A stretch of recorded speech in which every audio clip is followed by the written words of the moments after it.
achievement by sharing something that he said to me at the time when we spoke about it. I said that I felt the honour was a recognition of his years of public service, and his reply to me, Madam Mayor, was suitably modest. He said, "Councillors are local people who serve their community without the expectation of national honours." That seems good guidance to me, Madam Mayor. Well done, Jim.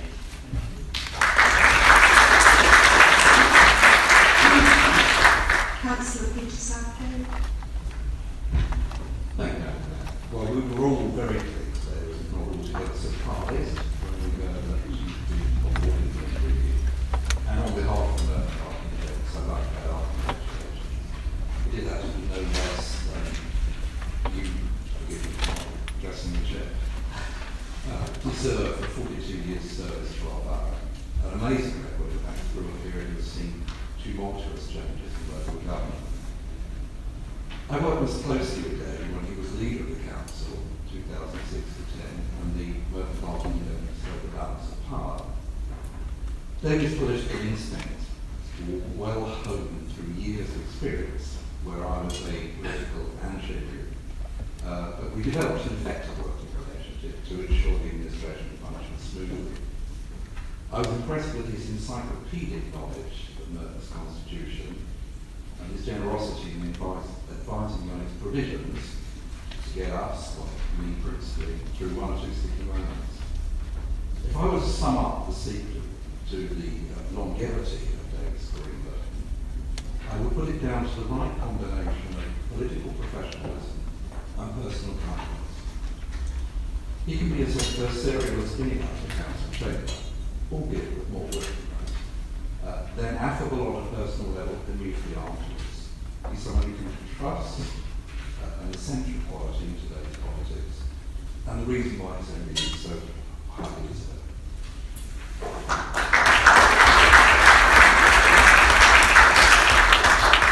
Councillor Williams, would you like to say a few words in response? Well, Madam Mayor, I just pinched myself to make sure I wasn't dead. So many nice comments that often are spoken of people when they're no longer able to hear them.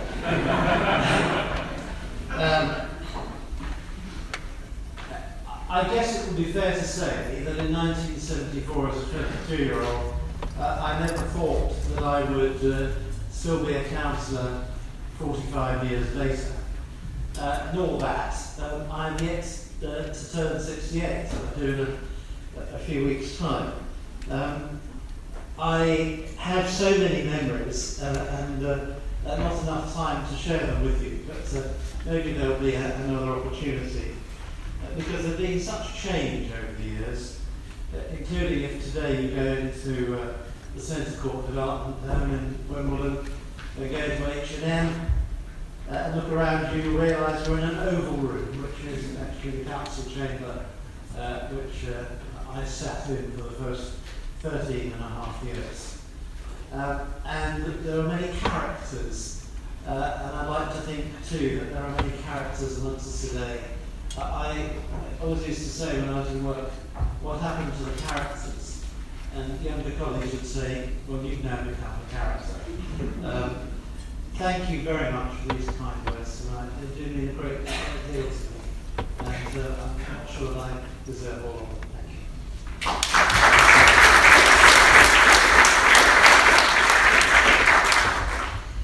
Sadly, I have to announce that ex-councillor Bunty Lewis passed away. A former Rains Park Ward councillor from 1990 to 1994. Her funeral will be held on July 19th at 2 p.m. at Christ Church, Cops Hill. There will be time allocated at the next council meeting to pay tribute to Bunty.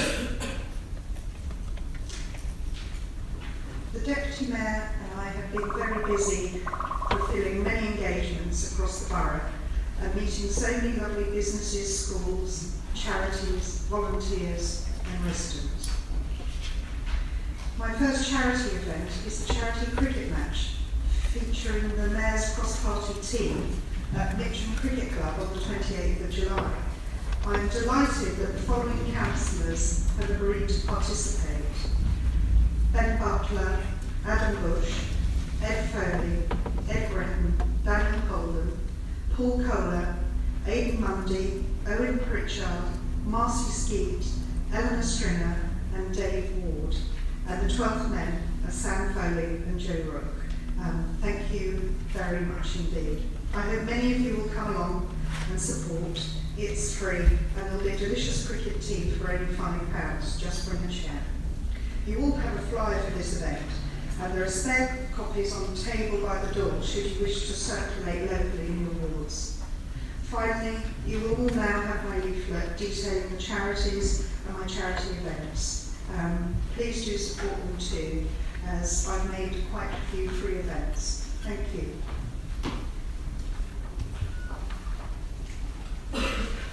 The next item is the public questions. You have a list in front of you of 18 questions from members of the public. Answers have been provided by the appropriate cabinet member. Each questioner now has the right to ask a further supplementary question. Please make your question brief and not a statement. I will call each person's name in turn based on the order the questions were received. If you would like to ask a supplementary question, please indicate to me clearly and I will ask you to come to the seat marked public questions in the front of the public gallery. We will get through as many as we can in the 15 minutes allowed. Please all note that your microphones will be operated for you and please speak clearly. Firstly, is Shipra Gupta present?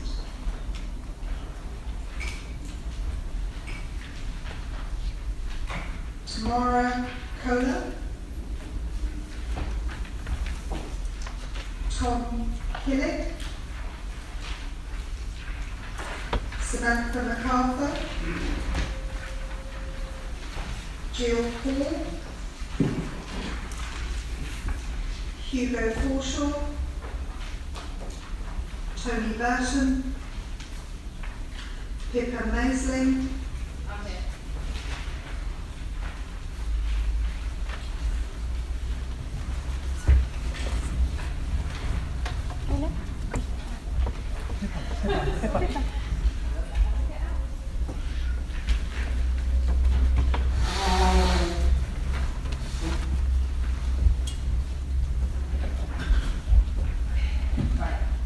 Thank you very much for the answer. My question is quite straightforward, I hope. It's that, do the figures given in the answer, when it says the recycling rates, does that include stuff that gets sent to the Beddington incinerator, or as people are preferring to call it, the energy recovery facility? I actually don't know, but I will write to you after the meeting. Thanks. Sandra Vogel? John Braithwaite? Philip Ling? Richard Hackforth-Jones? Sarah Sharp? Yes, I'm here.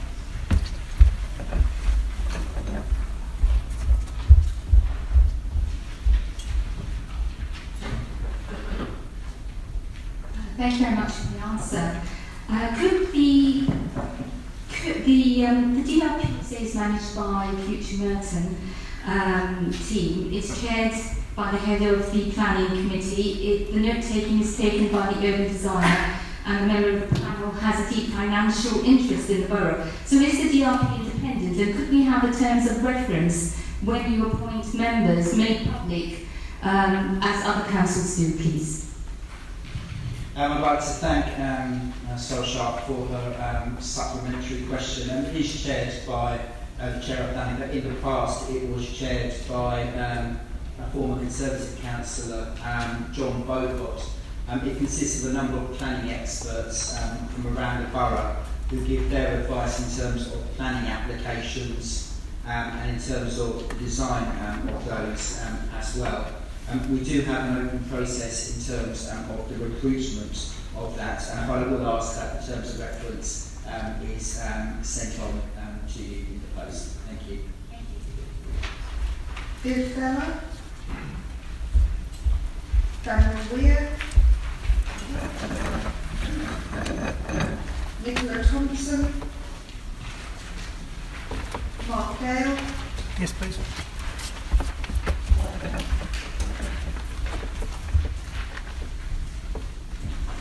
Thank you very much for your answer to my question on accepting cash at Morden Centre. I'd also like to thank the Western Conservatives for their support shown publicly on the 31st of May, and also the majority of the Cannon Hill by-election candidates, including the winner, Lib Dem's Councillor Jennifer Gold. Here comes the question: why did it take 8 months to overturn the discriminatory decision? Please. I disagree. I don't think it was a discriminatory decision. I think the first thing to say about that facility is that it's a state-of-the-art facility there for the pleasure of our residents. And we are modernizing things. But not only that, you will know that now you can purchase cards through the cafe, so you can still use cash if that's what you prefer. Or just a big shout. Thank you. and finally Gail Morrison.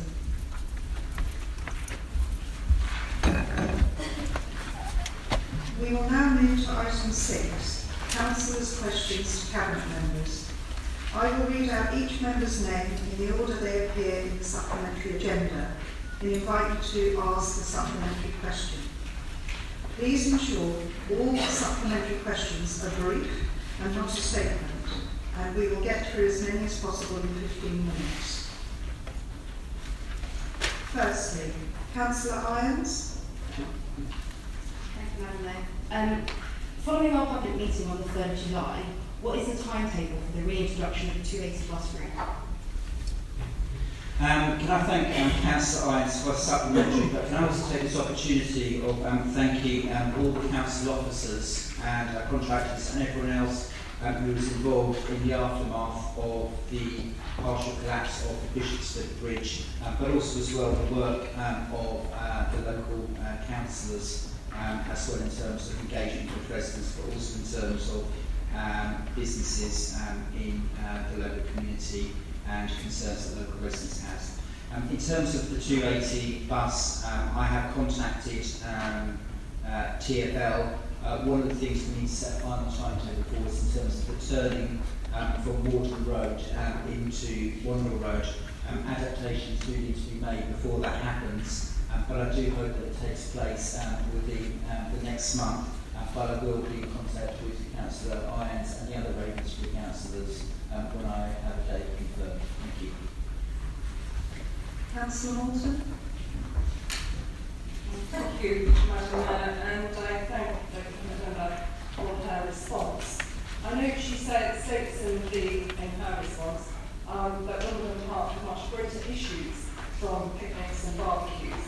And it is with that in mind that indeed the detritus from barbecues and picnics is really a disgrace at weekends.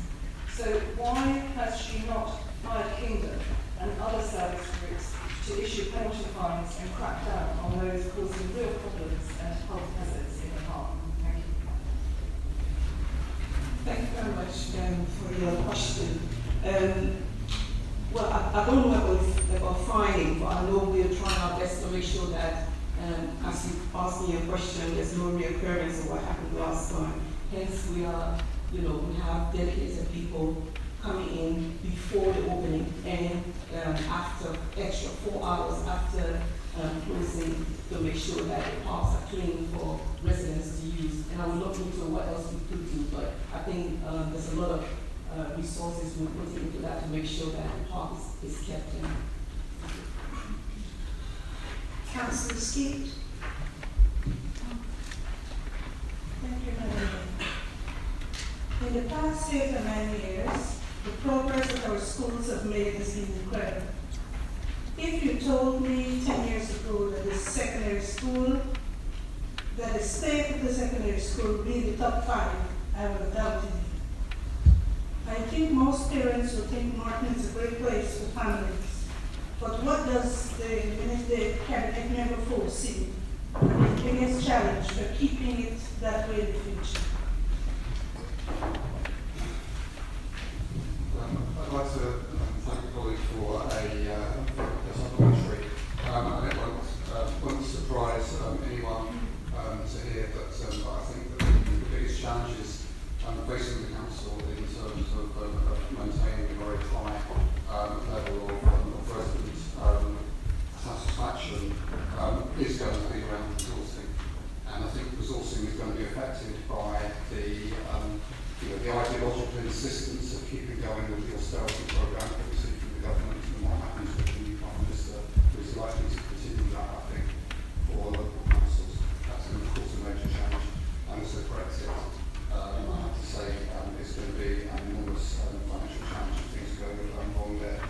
would say that we have shown that we can achieve great things, even at a time when our funding has already been cut by more than half.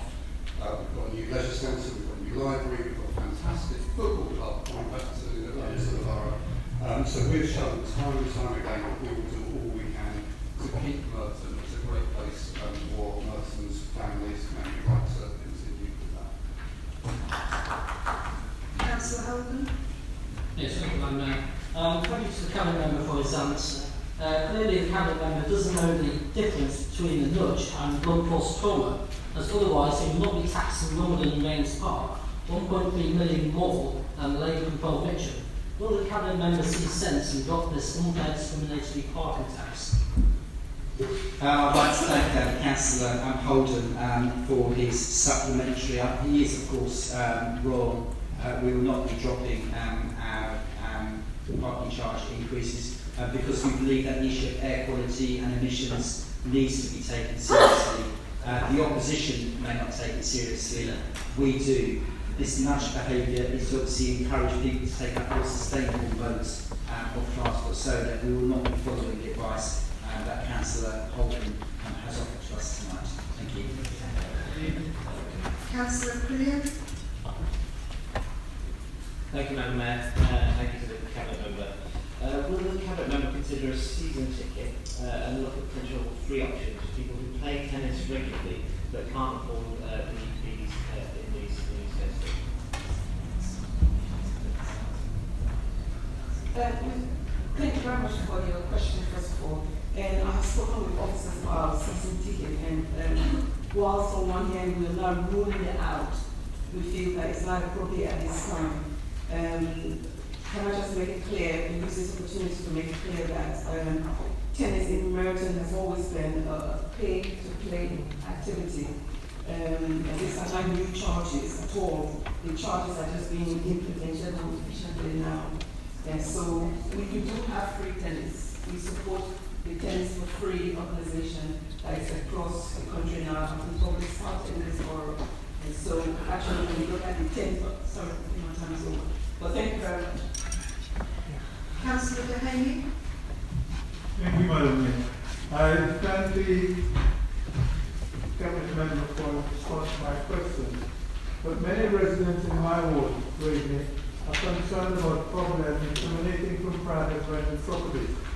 Can the Cabinet Member please outline how the benefits of the selected landlord license scheme is improving the living conditions of tenants, and also how it can improve the area? I'd like to thank Councillor Dehaney for a supplementary, but also all the work put in with his colleagues in the Gravely ward. I believe that landlord licensing is a key weapon in the battle to improve standards in the private rented sector. Weed out landlords, putting tenants at risk, and to deal with crime and antisocial behaviour, rubbish in front gardens, noise, and so on, often associated with bad quality accommodation. It will also help ensure that licensed landlords' properties must meet fire, electric and gas safety standards and be in a good state of repair. Licensed landlords must also be able to deal effectively with any complaints about their tenants. Everyone who lives in the private rented accommodation deserves the right to live in a safe and well-managed home, no matter what part of the borough they live in. And it's why we will be bringing further proposals forward to Cabinet in September for a selective landlord licensing scheme. Thank you, Madam Mayor. Councillor Holmes? Thank you, Madam Mayor. I'd like to thank the Cabinet Member for her reply. The results of the Ofsted report for Benedict are worrying, as the Cabinet Member has acknowledged. Our hands are tied to a certain extent, but could I ask the Cabinet Member whether she has any plans to write to the Trust to reinforce what officers are saying, that the Trust should engage in the School Improvement Service, and secondly, whether the Cabinet Member has any plans at this stage to engage with parents to see if we can gauge how they feel and therefore allow the Council to have a say in the future. Thank you, Madam Mayor.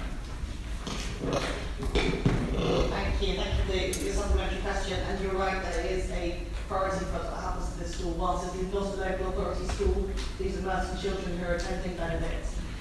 So we're in close contact with the officers who are speaking to the school regularly. I'm very open to speak more directly with the parents of the school. I've been wary of wading in at a school where the school has got lots of people wading in and trying to tell it what to do, and trying to be strategic, but I've been very open to that, and I think that the local authority has, although it cannot control what happens, it can try and influence it, and I'd be happy to play part of that role to make sure that we approve actions for some of those vulnerable children who attend benefit.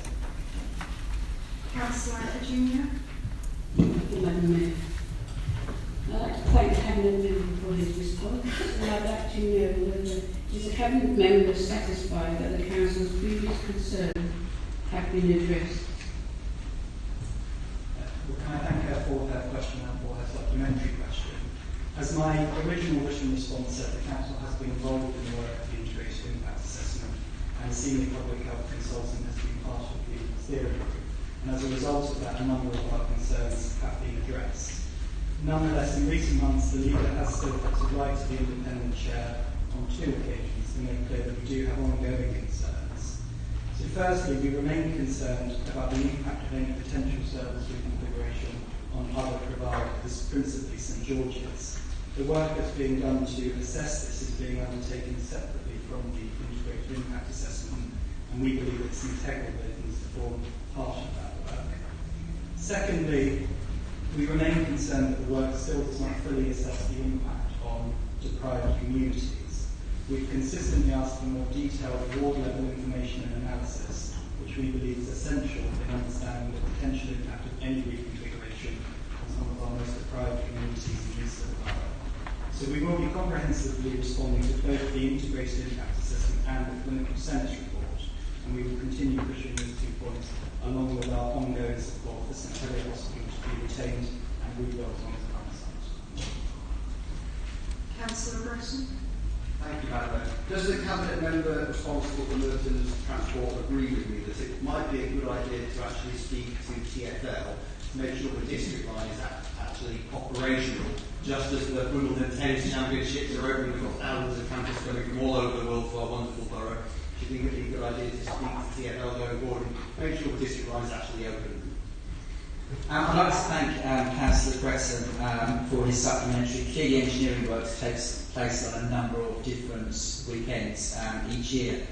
Sometimes they distract people going to watch Fulham Football Club, like my colleague Councillor Alan Whitters, when they take place. In relation to this point, clearly there are something on most weekends in the country. Football matches probably actually generate more people using district lines than tennis, and the tennis didn't start till Monday. I also understand as well that South West trains were running at full service.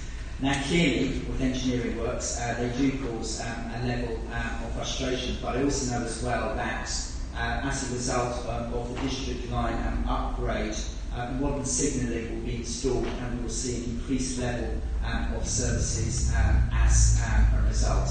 I hope that we see less engineering works over the future years, but clearly there's a lot of work going forward in terms of modernising the system and bringing it up to scratch. Thank you. Councillor Mundy. Thank you, Madam Mayor. And I'd like to thank the Cabinet Member and my ward colleague for his response and for the good work he has done so far in this area. I understand that a number of native fund projects are going to be considered by Cabinet next week, and would my colleague please give further details on how these projects would bridge the gap between the east and west of the borough? I'd like to thank Councillor Mundy for his supplementary. One of the projects that has obtained money, and there will be nearly £1 million, is proposed to be allocated to community infrastructure funding. One of our key criteria has actually been bridging the gap. So £130,000 to the Common Side Community Development Trust, which covers 3 wards in the east of the borough, including our own ward of Pollard's Hill, which we both represent, to help support provision to vulnerable people, but also as well building social capital and ESOL classes, but also as well building the resilience of Pollard's Hill residents, including pathways into work and giving them support in what are some of the most deprived areas in the borough. We also have funding in terms of employability. Children's Schools and Families Employability Programme, nearly 61,000 to increase the labour market for Merton residents aged 16 to 25, including funding for a full-time employer engagement employability officer and associated incentives such as work experience vouchers and HVV drivers. Also as well money to Merton Council Vestry Hall, which is based in Mitcham, to run and manage initiatives to support members of the community over 16 years at risk of developing a mental health disorder. There's also as well money to the Polka Theatre, and the key criteria of that is in terms of actually engagement with school children in the Eastern Borough. That's actually some fantastic work, and I know it's done a huge amount of engagement already, and obviously it's received funding from the Mayor, and this future funding will allow it to thrive up further. Thank you. We've still got 3 questions. Can I ask that you keep your supplementary and your responses brief, then we can get through all 3. Councillor Andrew Howard? Yes, thank you. I'd like to thank the Cabinet member for his response. Looks like a rather passive approach is taken to the consultation. There could be more effort to engage with vulnerable groups, of course the elderly being a significant one. They obviously rely on cars for their independence, as well as their carers and their family visitors also rely on cars. So there seems to be an element of discrimination here, making their lives harder and more isolated. So will the Cabinet member commit to abandoning what is this discriminatory tax against the elderly, or at least making an exception in their regard? Well, I'd like to thank Councillor Howard for his supplementary. We don't actually believe it is discriminatory, because obviously many older people suffer the ill effects of air pollution as well. Part of the funding in terms of transport charges goes towards freedom passes, which is funding for all freedom passes, £6 million a year to everyone over 60 years of age. And also many people, older people who have disabilities, are in receipt of blue badge holders as well. We've had an extensive consultation with many groups making representations across the borough, and that will all be considered when we make a decision on this at next Monday's Cabinet meeting. Thank you. Councillor Fairclough? Thank you, Madam Mayor, and I'd like to thank the Cabinet member for his reply. Many residents, especially those in Rural and Rains Park, tell me that they're worried about the possibility of the extension of controlled parking zones if these plans for parking charges go ahead. So will the Cabinet confirm whether he will in fact seek to extend controlled parking across the borough as the logic of his scheme seems to dictate, and in fact the reasoning behind his views?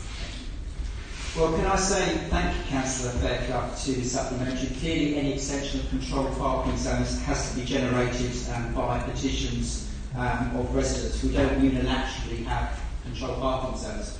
We take a shambles, which is Sutton at the moment, where I understand there's been over 13,000 people because the Liberal administration mismanaging the whole CPZ process and actually trying to unilaterally impose them as well. So any controlled parking zones will be by consent where the majority of people actually favour them. It's important that residents are actually listened to if we do want to extend controlled parking zones here in Merton. So we don't have any plans for a controlled parking zone across the whole of Merton, though no doubt this will probably be something that the Liberal Democrats will have their next hope and secret that we have plans. We have no plans whatsoever. And the final question, Councillor Rushton. Thank you, Madam Mayor. Councillor Bias, I believe the third Labour Cabinet member to be responsible for these things at Merton in the space of about 16 months. It's a bit of a merry-go-round, Madam Mayor. Does he believe he's still going to be in the seat in a year's time, and does he think he's going to be able to find these things for our borough? Well, who's to say where anyone will be in a year's time? I very much hope to be, and I think the service is improving. It has improved since the initial rollout last year. It is still patchy in parts of the borough, so there are parts of the borough where it is not working as well as we would like it to, but there are parts of the borough where it is working now, and we are seeing real improvements. I am very committed to working with colleagues across the chamber over the summer. I've already had a couple of enjoyable tour walks from colleagues, and I look forward to many more in August and September, and then we will use all of that data to create broader level specific plans based on the biosecurity strategy that we are currently developing to try and tackle the hotspots in every single port. Thank you.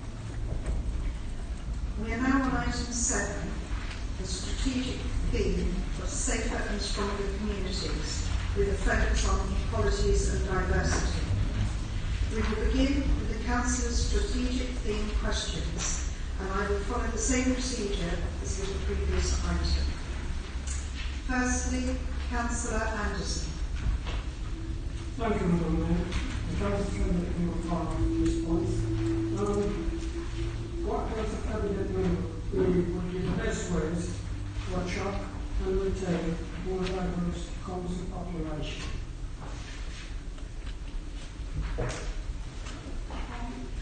you, Madam Mayor. I'd like to thank the Councillor for his supplementary.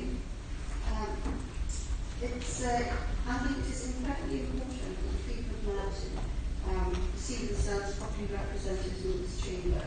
We know that it is a countrywide issue with the age average of councillors, as well as gender, race, disability and sexuality not fully representing the population they are elected to represent.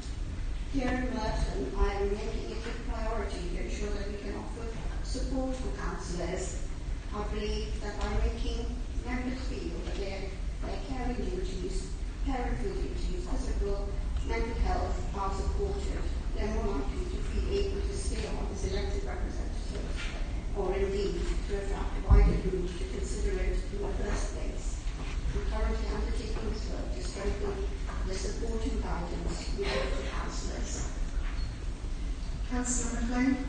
Thank you, Madam Mayor. And I'd like to thank the Leader of the Council for his response. Will the Leader agree to in future report to Council on his discussions to save Wimbledon Police Station? I thank the Leader of the Opposition for his supplementary, and I'm sure he's pleased with the information on the written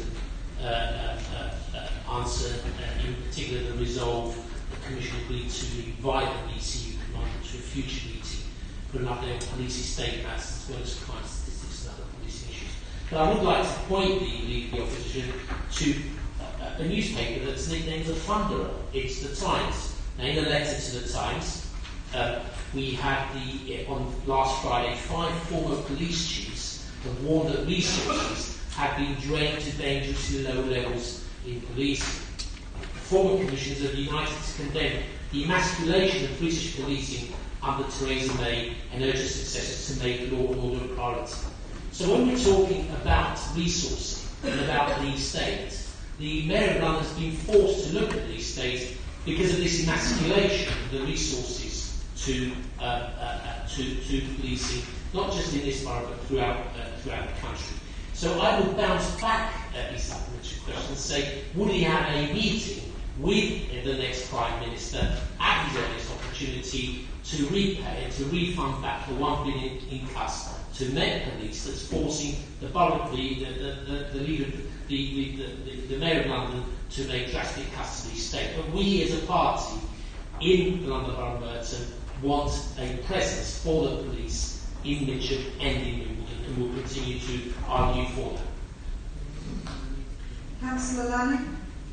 Thank you, Madam Mayor. Can I thank the Cabinet member for her response, particularly for highlighting the gender disparity with regard to sexual violence in Merton, with 89% of victims being women. Could the Cabinet member update us on what the Council is doing to tackle this gender disparity?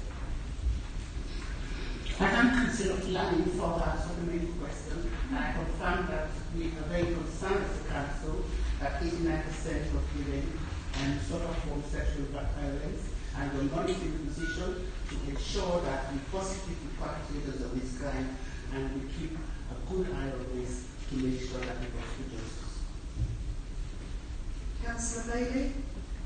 Thank you, Madam Mayor, and thank you to the Cabinet member for your answer. I'd just like to know, what improvements would you like to see to the process, and what do you feel like could be better?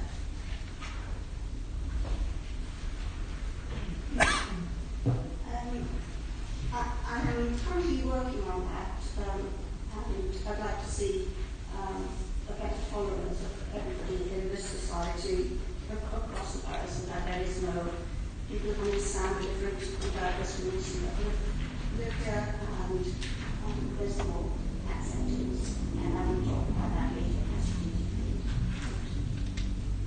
Councillor Mencken. Thank you, Madam President. Can the third member reassure us that her role will mean that she plays a key part in addressing ongoing inequalities between the East and West of the Borough?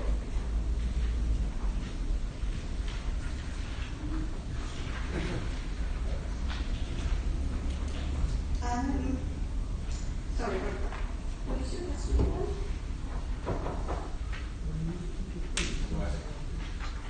Inequalities between the East and West of the Borough. All right. I'd like to thank the council for his supplementary question. My role underpins work that's carried out across all portfolios. So in your original question, you looked at work we've done in health and social care. But inequalities arise in all areas, and I look forward to working with colleagues to address the needs of residents across the borough. Councillor Fraser. Thank you, Madam Mayor, and thank the Cabinet member for her answer. I would like to pose a supplementary question. Would the Cabinet member agree that the government has created a hostile environment for the English generation, especially as they were not immigrants but British subjects, and that this hostile environment concerns friends and relatives for the EU with regards to Brexit? I thank Councillor Fraser for a supplementary question, and I agree with her 100% that when we had the celebrations here on Saturday, the University of Nation, we had stories from people who had lived and worked here for many years, and they suffered from hostile environment. We're going to make sure that because of Brexit and in view of hate crime, we're going to monitor the position to ensure that people who have worked and lived here all their lives are treated equally as everyone. And the final question, Councillor Curtin. Thank you, Madam Mayor. I noted with interest that there will be a series of community conversations in Merton, September, October, about mental health and well-being. Can I please request the Cabinet member reports back to Council on the findings of this vital issue later in the year? I'd like to thank the Council President for the supplementary question. Given the imperative that we start to better understand hidden disabilities in order to be able to ensure the Council services are tailored for everyone. And it's through conversation with communities at the local level that we can really start to refine and the understanding. Please note that the remaining member questions and answers will be circulated after the meeting in line with constitutional requirements. We're now going to deal with the strategic theme main report. I'm going to invite a Cabinet member to present and then seek a seconder. I will then invite any members that wish to speak on the main report to do so. After that, we will take the motions and vote on them. Finally, we will then vote on the main report. Councillor McCauley, please present the strategic theme report. Thank you, Madam Mayor. The business plan and how the Council will deliver the community strategy, which is grouped into 5 strategic themes. This report provides the Council with an opportunity to consider progress against the priorities that are delivered under the theme of a safer and stronger community. The report focuses on progress in relation to equalities and community cohesion, with a focus on hate crime, and sets out the Council's partnership approach with regard to looking at hate crime, update the Council partnership 4-year strategic delivery plan, as well as providing wider regional and national context with regard to hate crime. Martin saw an increase in reporting of 17% a year for all forms of hate crime offences, racial incidents, and the highest form of offence, with the approximate average of 20 offences reported each month. Each year, St. Martin's Service is able to take the hate crime profile to better understand reported crime within the borough. The refresh of this report is due to be delivered in August this year. For the financial year 2018-19, Merton saw 330 reports of hate crimes made to the police. This is an increase of a total of 313 for the previous year. These figures break down as follows: 238 racial hate crimes, 30 faith and belief hate crimes, 34 homophobic hate crimes, 9 disability hate crimes, and 9 transgender hate crimes. Working with our communities over the last 12 months, we have delivered International Day against homophobic, biophobic, and transphobic in May this year. And the mayor, of course, Madam Mayor, you were out in Martin's entrance where we raised the flag, and also with the police community, the representatives, members of the London Fire Brigade, and also this was witnessed by some members of the council. Hate crime awareness running from the 13th to the 20th of October last year started a program of engagement events across the body. Also, hate crime advice surgery in conjunction with Tell Mama and partners were all launched in February 2019. Martin is the only South London borough to have this service, and we have secured a further 6 months agreement to deliver a 1-year pilot. Hate crime victims card has now been created and distributed to police and also to the neighborhood and response team. We are the first borough in DCU who have dedicated hate crime card. Over the next 12 months, the hate crime strategy group will also continue to keep watching developments over Brexit and how we can support those who have been affected resulting from hate crime. Celebrating and supporting Martin's Windows generation, Martin successfully secured funding from the Ministry of Housing, Communities and Local Government to celebrate Windows Day and looking at the Caribbean presence in Martin. I'm delighted to say that the 3-day celebration was successful and would like to extend my sincere thanks to you, Madam Mayor, and your consort, the Deputy Mayor, and your consort, who was a young gentleman who enjoyed himself, the leader of the council, the leader of the Conservative group, councillors, Anne Long, the steering group, Anna Neil, and all those councillors who attended. Thank you very much. This has been seconded by Councillor Adcock.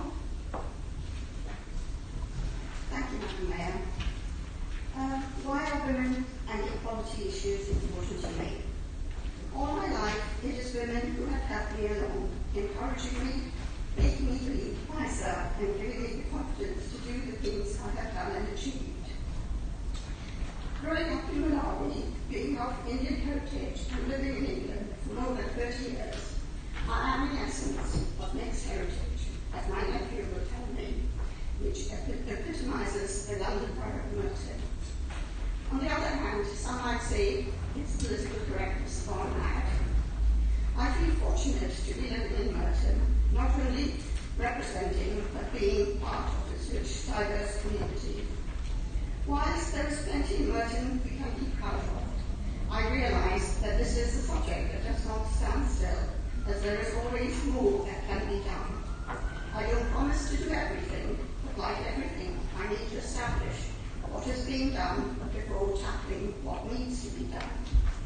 While Merton is a relatively safe borough and hate crime is low, the hate crime against the LGBTQ community is marginally higher than the hate crime against faith crime, often spiked by global events being a contributory factor.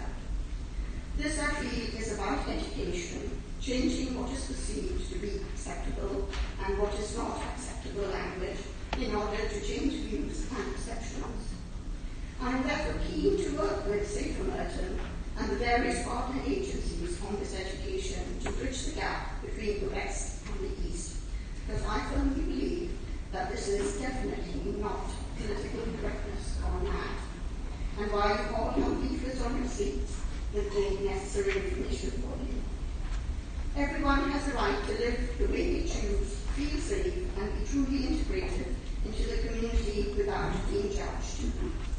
I'm pleased that in Merton we finally have the first gay bar in the borough, somewhere for the gay community to come together to socialise and know people we see. I'm delighted we have the rainbow crossing in front of the CMYK bar in Merton, which was launched in advance of the Pride events in London, demonstrating Merton's inclusivity. Last month I was privileged to meet officers from the LGBTQ forum here in Merton. I agreed with them that we should celebrate LGBTQ History Month in February with a grand event engaging with our mayor's consent. Today I can announce that discussions are at an advanced stage in preparation for Pride Merton next year. I am a step closer to this event because I shall shortly be meeting with the prospective organisers for this exciting event this month next year. Another area I'm keen to focus on in 2019-20 is to press for step-free access at West Barnes and Oxford Park stations under the Access for All funding programme. Finally, Brexit. I would like to refer councillors to page 6 of our report on our EU settlement scheme. It is important to do all we can to support our EU citizens. To this end, we are working with voluntary organisations to ensure that all eligible residents applying for settlement are aware of their rights and take the necessary steps to secure their settled status in Merton. I am therefore proud that Merton has funded Citizens Advice Merton and London to provide advice and casework support to our EU citizens to enable them to navigate the complex system, thus not losing their rights. I support everything my Cabinet colleague, Councillor Pecuniary, has said in her excellent speech tonight, and I second the report for us.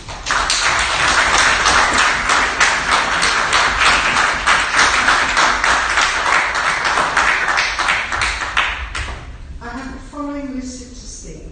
Councillor Simpson. Thank you very much. And can I add my congratulations to you on your first business meeting to that which the leader gave you at the beginning.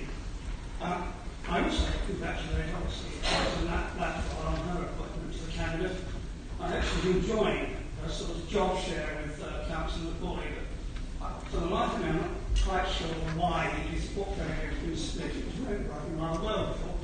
But then again, it's the art of politics, I suppose. Well, now to the report, which, if we cover, focuses on the Council's partnership approach in regard to equalities and distribution and attacking hate crime. And to be honest, I have to say there is much to commend in it. I serve on the Safer Neighbourhood Board and the Excellent Locations Board, a problem-solving unit, the chairing of which alternates between Neil Thurlow, our excellent head of Safer Merton, Inspector Hall Whitehead, our neighbour inspector, and Darren Tully, the Borough Fire Commander, bi-monthly meetings where other partners in the voluntary and community sector who seek to resolve issues in a proactive way.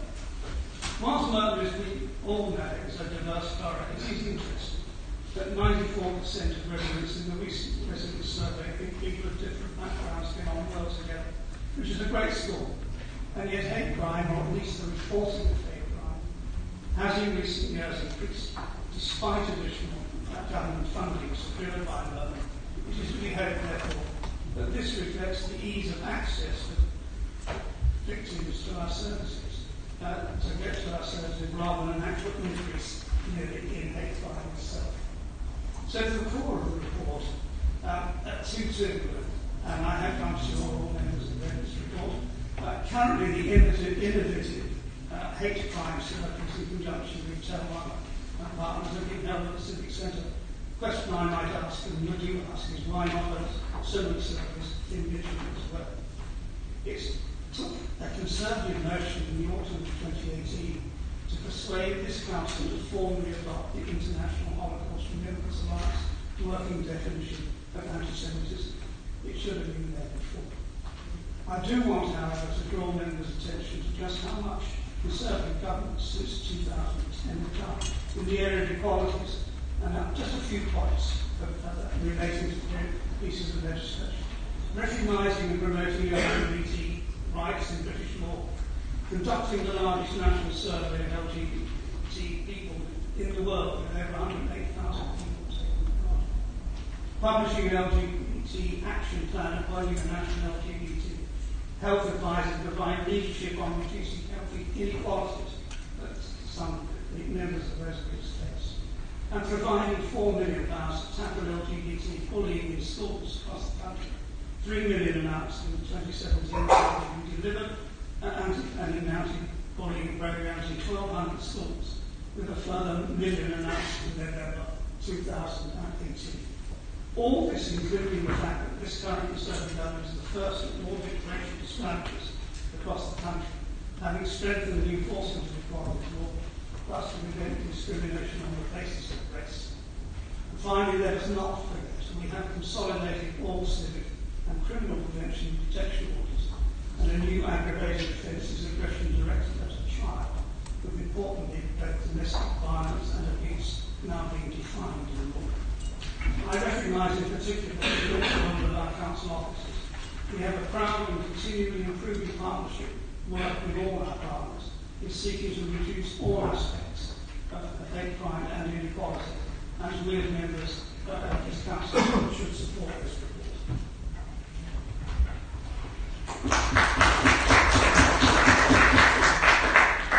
Councillor Bakari. Thank you, Madam Mayor, and thank you, Cabinet Member Councillor Ashley, and the officers for the report.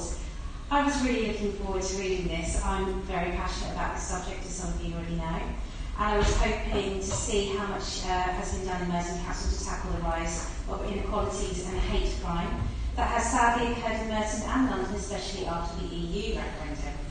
To me, this report doesn't, unfortunately, set out a strategy or particularly what the Council wants to do to achieve. It lists a number of very positive actions, but there's also some significant information that is missing. For example, at the last JCC meeting held the other week, we discussed a clear rise of hate crime, particularly for the disabled, and yet we see cuts affecting Merton still. We're one of our strongest campaigning groups in Merton, representing the disabled in Merton.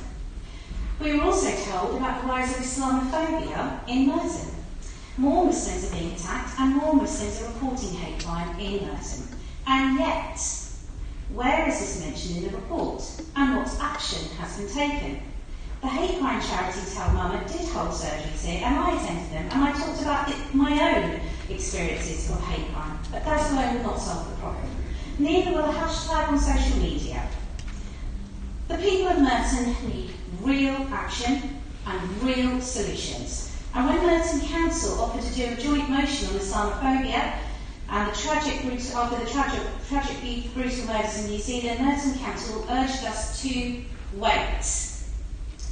For the Tory government to improve on its definition on Islamophobia, to do nothing, and wait for the most Islamophobic and most likely Prime Minister, Boris Johnson, to come up with a better definition. To wait for a man who calls Muslim women in burqas letterboxes to come up with a solution on tackling hate crime against Muslims. Now, he may say it's a joke, but quite frankly, I think Bojo is a joke. It's a joke, but it's not funny. And that we are expecting this extreme right-wing government to tackle hate crime against people like me. The people of Merton demand better than this. I was also concerned that there was no mention from the Youth Parliament representatives expressing their findings that young people are more worried about the rising levels of knife crime and the rising lack of trust that young people have towards the police in the way they conduct stop and search. There was no mention of the Merton youth police officers offering to involve Youth Parliament in observing police training and stop and search, an idea that was fully supported by the lead officers at the time when the report was discussed. And where are the strategies to tackle the rising number of knife crime victims for the A&E victims? I think there has to be some acknowledgement that this is happening because of a reduction in police resources. And where is West Barn Station? We don't have a West Barn Station. But thank you very much.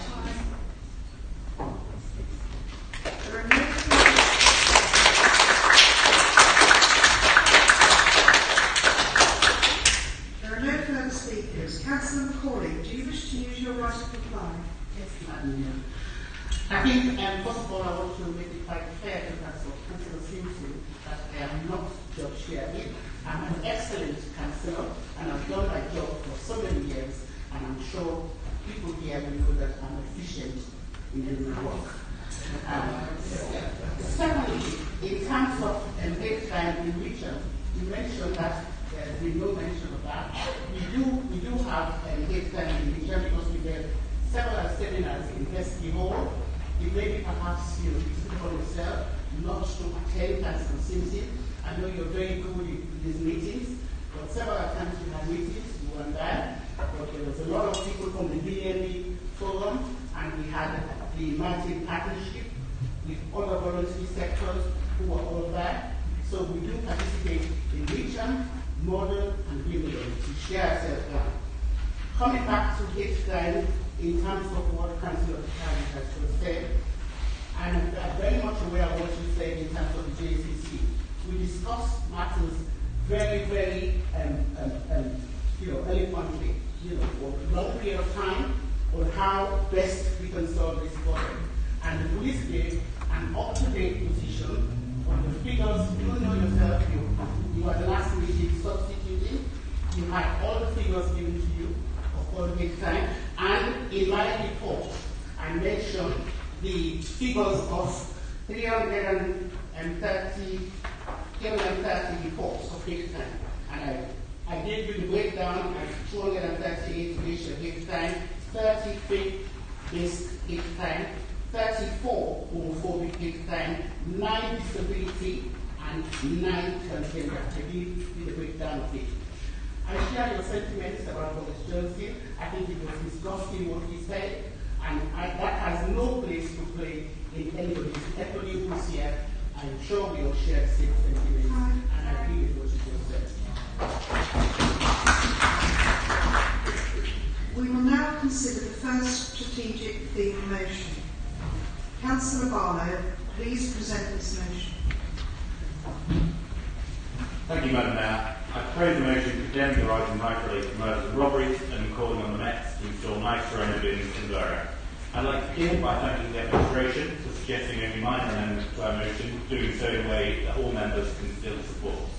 This rightly recognises the seriousness with which we all take this issue and the fact that this is a cross-party problem that requires a cross-party solution. Knife crime is a crime most commonly perpetrated by and against vulnerable young people, with BAME Londoners highly overrepresented amongst the victims. Young people, and in an alarming number of cases children, who believe they are carrying knives for their own protection. Sadly, this is a self-perpetuating circle of crime. A 2004 Youth Justice Board found that children were most likely to carry knives if they themselves had been a victim of crime, with young people turning to knives for protection because of their own lack of faith in the police's ability to keep them safe, or concern that reporting a crime will result in retaliation, leading to only 1 in 5 knife crimes resulting in prosecution. Sadly, social media has also led to new opportunities for young people to be involved in violence. Many online videos showing knife violence have 6-figure networks of views, with research from Catch-22 showing that the most viewed videos are the ones most likely to result in retaliatory violence. As stated in the motion, Merton does have comparatively low levels of knife crime and crime generally, but it has risen over time, and we'll all know incidents in the borough. Just last week, a man in his 20s was stabbed in Hatfield Mead, Morden. Back in April, 2 17-year-olds were stabbed within minutes of each other elsewhere in Morden. And in the other side of the borough, in June, a man in his 30s was stabbed in Hartfield Road. Or in my own ward, in September last year, where a grandfather, whilst out with his grandchildren, was approached by 2 men with a knife and made to hand over what she received for his 60th birthday. But simply, 1 knife on our streets is 1 knife that could be used in a robbery, an assault, or a murder. It's for this reason that the council should call on the Mets to install knife surrender bins in the borough to get knives off our streets. The motion, as amended, states that the Mayor of London previously expressed that these are not particularly effective deterrents. Yet, in the West Midlands, where there is the second highest rate of knife crime to London, 340 knives were left in 13 knife bins in just 18 months. Word for Weapons, a UK knife surrender charity, have also received tens of thousands of knives. But the Mayor of London is correct if by what he means is that knife bins are only part of the solution. We need a whole suite of policies across community engagement, joint working and long-term violence prevention, dealing with violence not just as a crime issue but from a public health perspective, bringing together public services and agencies to provide coordinated interventions for young people involved in violence. Nationally, the government is beginning to better coordinated response across the parks. The Council should be looking at what it can do too, locally, including ensuring that schools and community groups in the borough are educating children about the dangers of night crime, and encouraging family members and community leaders to speak to young people about criminality. As we've seen with similar campaigns on the dangers of smoking and drink driving, these may have to be uncomfortable to be effective. But the reality is, Madam Mayor, the Met, the Government, the Mayor of London and this Council have more to do. I hope the success of this motion is how we can increase the parts we play. Great motion. This has been seconded by Councillor Dean. Thank you, Madam Mayor. I'm 4 minutes up, I believe. I think London, like many cities around the world, is split. I think everyone has a fear of crime, but there are those that really don't get affected by crime at all, and then those that do. I believe that there is a very small audience that are very concerned about violent crime, and it's no doubt it's teenagers in working class areas. We talk about other things, it comes down to teenagers in capital states. When I was growing up, I lived next to a drug dealer and opposite a bank robber who lived next to an enforcer. And unfortunately, every now and again, they would give me their advice on different ways that they would have me killed. And they didn't mean it, but they were just getting ready for their own fun that they would have in different times of day. And all the teenagers lived in absolute fear of these 3 particular individuals. And really, I would have wanted the safer and stronger theme tonight to be about knife crime. I think that people growing up with that pain worry their whole teenage life about being stabbed, about being murdered, about being threatened. It isn't just about somebody said something to me. They go to bed at night deeply concerned about what might happen to them tomorrow. Often people say, I remember you used to run around a lot. I was scared. I used to run away a lot. I don't want to remember being collared by the drug dealer to tell me how he used to treat people. Everyone had the same fears. And they would never go to the police. You couldn't go to the police. You were so scared of what was going to happen. So the police have to go into those communities. It's something I fundamentally disagree with when I hear that, we shouldn't be imposing police on these people. We should be. And even when they go there, the police, there is no way that any teenager is going to say, excuse me, I live next to a drug dealer. He's a very violent man. And the enforcer over there beats people up. Would you do something about it? Of course they don't. So we lived in fear. And interestingly, those that were causing the criminal damage, the thuggery, had the knives. But they had them to protect themselves as much as to be attacking others. So it's a carousel, it's a vicious circle. And the only way to get those knives off them, because they feel that they need to have that knife on them, is to be stopped and searched. And every teenager I saw, everyone I knew, was stopped and searched and hated it. I hated the fact that I was stopped sometimes, very rarely, but I hated it. But it's only when you get past the teenage years that you start to recognise that that is very good for you.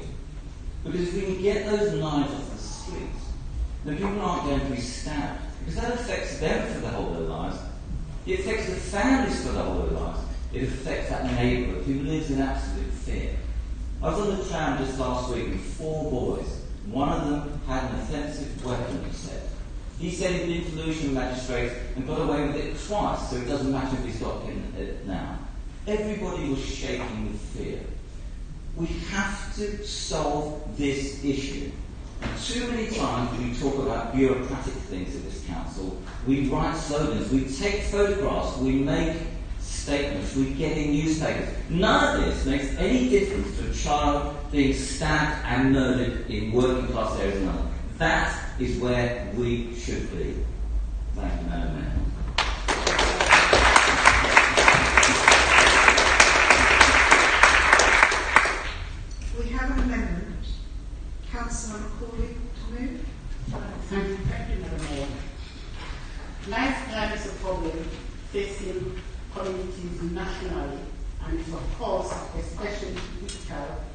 London. Although Martin does not have a big problem, but a number of other boroughs with knife crime, it is still an issue, and there have been a number of crimes in Martin involving stabbings, homicides outside the borough as well. In Martin, we are lucky that we are the fourth safest borough, but this is by no means a reason to be complacent. The issue of knife crime, regardless of our political affiliations, this is not a political issue. And there has been a cross-party call to act and tackle knife crime nationally, and we have to be seen to be working together as a team in partnership for the safety of our residents across the board. Although across London there has been a 15% increase in young people under 25 who have been victims of knife crime in the period from April 2018 to March 2019, compared with the previous year, the number of victims remains at a very high level. This can be seen on a weekly basis in the media, i.e. 4 homicides within London just last weekend. The Mayor of London has recently set up the Violence Reduction Unit, which will work with 32 London boroughs in improving their knife crime plans and how to use public health and multi-agency approach to tackle the problem. It is not thought that the Mayor of London and MOPAC will be rolling out any more knife crime bills at this time, as they have expressed the opinion that the bills are ineffective. This is because sometimes when individuals are found in possession of a knife, they state that they are taking it to a weapon bin. However, numbers of individuals saying this and the number of knives collected, these bins do not tally up.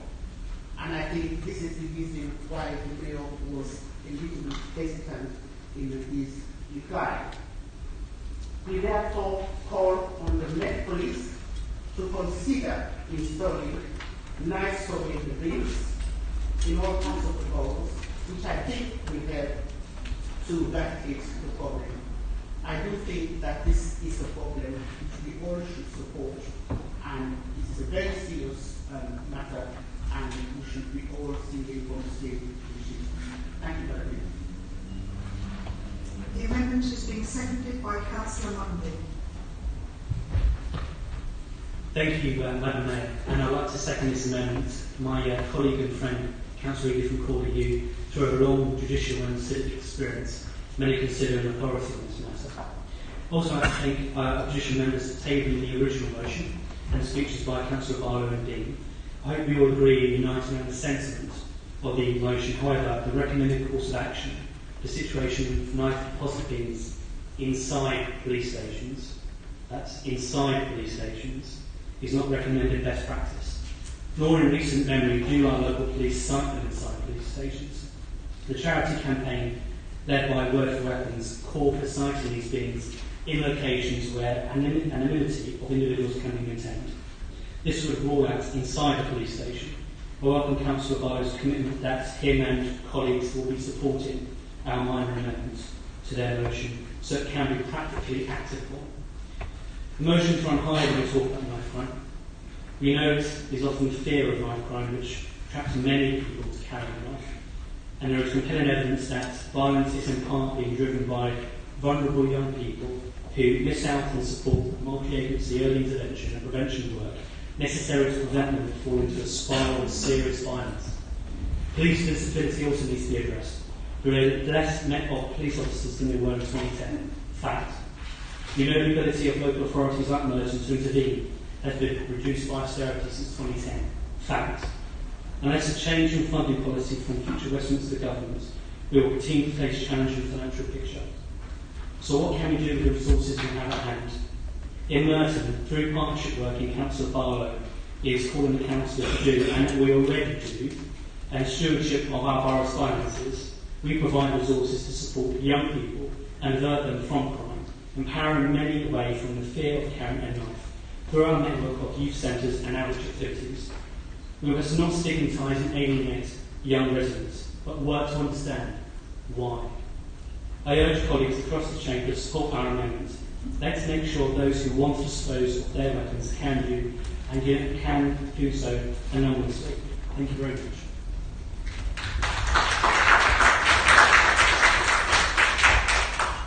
I have the following listed to speak. Councillor Kohler? I'll pass. Okay, if there are no further speakers, Councillor Barlow, do you wish to use your right to reply?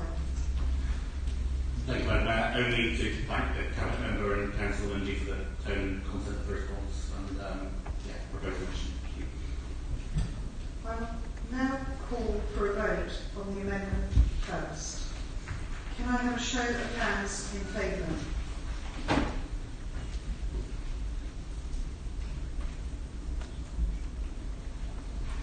And against?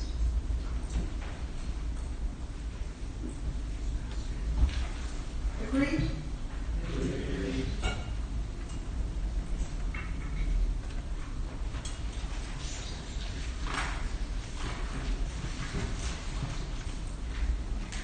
We will now consider the second strategic theme motion.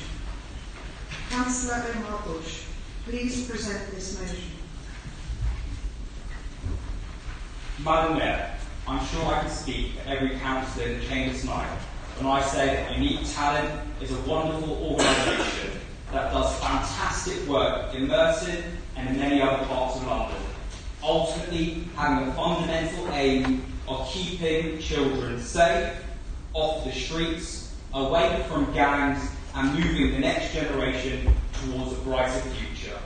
Madam Mayor, it needs to be stressed that this isn't a party-divided motion. We need to come together and vote for a motion which is aiming to improve the lives of the younger members in our community. I therefore would like my colleagues from all parties to focus on the central purpose of this motion, to allow for Merton's partnership with Unique Talent and other similar organisations to grow by working with them to contribute towards the new community plan and children and young people plan. I know that many of my colleagues, and I'm sure many of our Labour colleagues, were deeply impressed when they met Unique Talent at the committees, at the communities and lifetime events in May. First-hand knowledge of the factors that cause young people to join gangs are vital to defeating the scourge of knife crime across London, and we want this vital first-hand knowledge to help shape our policies in Merton. Madam Mayor, we live in a time where the national reoffending rate in the UK is over 60%. This means that 1 in 4 young people leaving prison will reoffend. At such a sensitive time, when so many young people feel that society is working against them, Unique Talent works with young people to allow them to change their lives by educating, mentoring, coaching and giving them the experience and qualifications to change. By using music and sport, young people are able to positively engage with one another, whilst learning how to avoid a life with gangs and imagine a brighter future for themselves. However, the work they do goes beyond preventing children becoming involved in gangs. Unique Talent also works to prevent reoffending and de-escalating gang conflicts, which has such a destructive impact on our society across Merton and London. Unique Talent's success is measured in their high level of preventing reoffending and transforming lives for the better. They are a truly worthy organisation, one that I know has the wholehearted support of this council. So colleagues, tonight we have a chance for Merton to lead the way and improve the safety of vulnerable young people in the borough. I therefore urge you all to put this in front of party politics and to support this motion tonight. Thank you.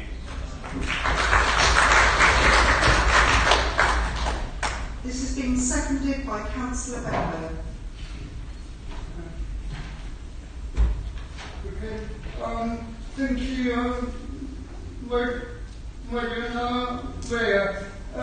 Mayor. I fully support and second this unit tenant motion, and it should be supported by all parties in this chamber. And excellent speech from Councillor First. And I wish to focus on the good work of unit tenant unit tenant offers three services offering prevention, publishing support, and music production.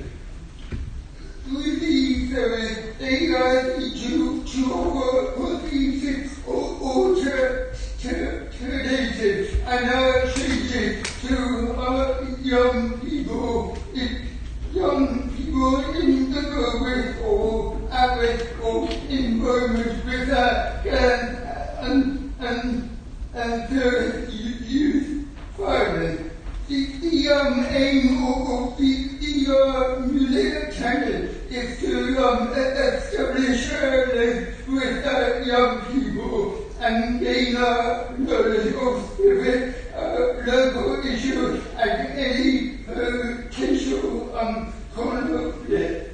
They also offer on the streets of London prevention work covering gang, youth violence, weapons, drugs, prison, and more. They deliver their work to increase awareness in school, youth clubs, youth offending services, and probation hubs. This very much tested work is shared among teachers and professionals working with young people. Sharing first-hand experiences to enable and empower professionals to deal with a range of issues faced by the youth of London today. Parents are encouraged to be involved, providing information, advice, and guidance to other parents on the young people who are at risk or involved with gang and youth violence. They offer a 24-hour 7 days advice line where parents can call in to discuss issues within the home or extended within home. Madam Mayor, what keeps young people engaged and away from crime and anti-social behavior? In Merton, each young person is taken through a series of questions with a unit talent case to ensure they fully understand the questions being asked to get detailed responses. Asking some of the following questions.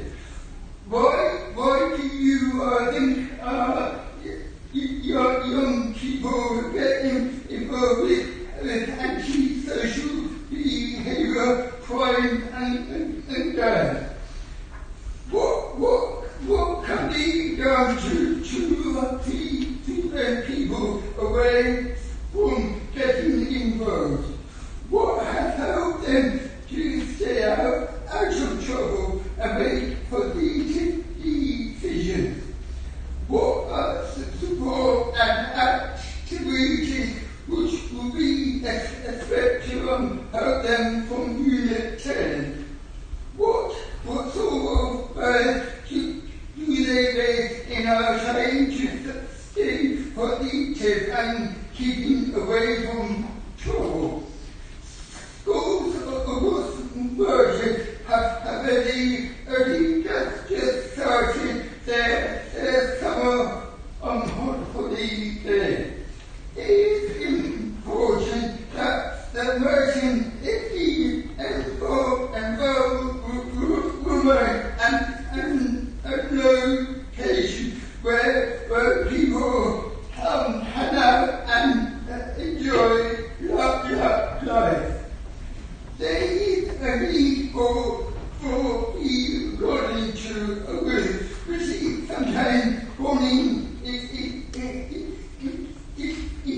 the wrong crowd or no guide. So for the guidance must be encouraged in young persons like with support rather than peer pressure.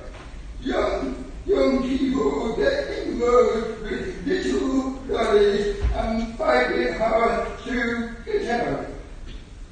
That's where Unit 10 come in and provide an excellent service to young people in the right direction. I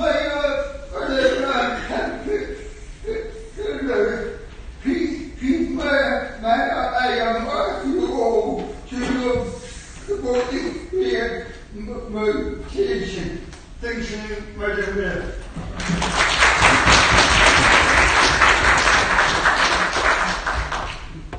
We have an amendment. Councillor Irons to move.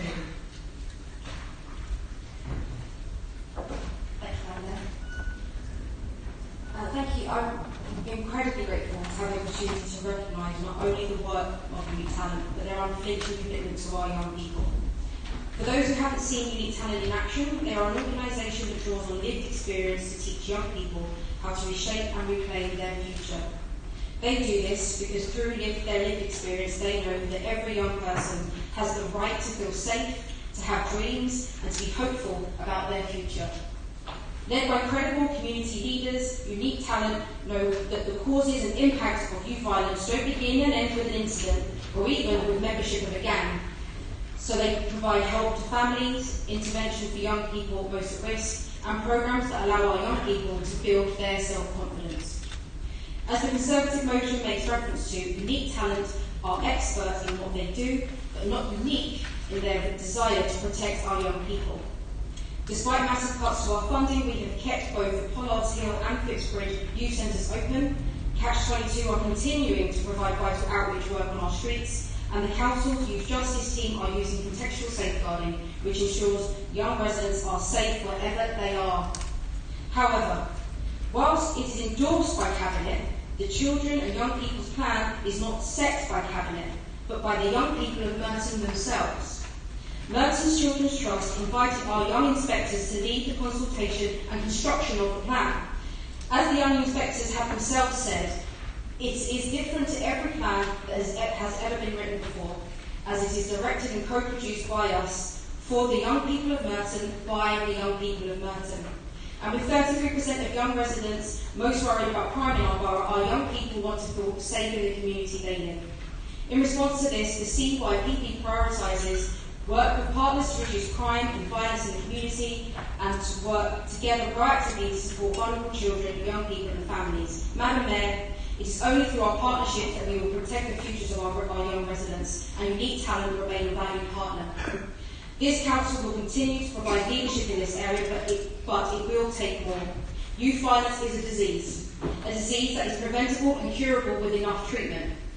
I could point to the drop in police numbers or the real-time cuts to our youth services, which jeopardises the very work that organisations like Unique Talent do. But Madam Mayor, as a mum, raising a young boy, Merton, and wishing nothing but the greatest things for him, all I can do is think of the mums who have to bury their children, who don't get to dream the bright things that lay ahead of them, and don't get to see their children flourish.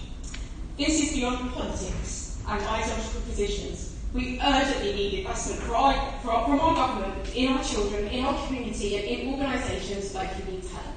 Thank you.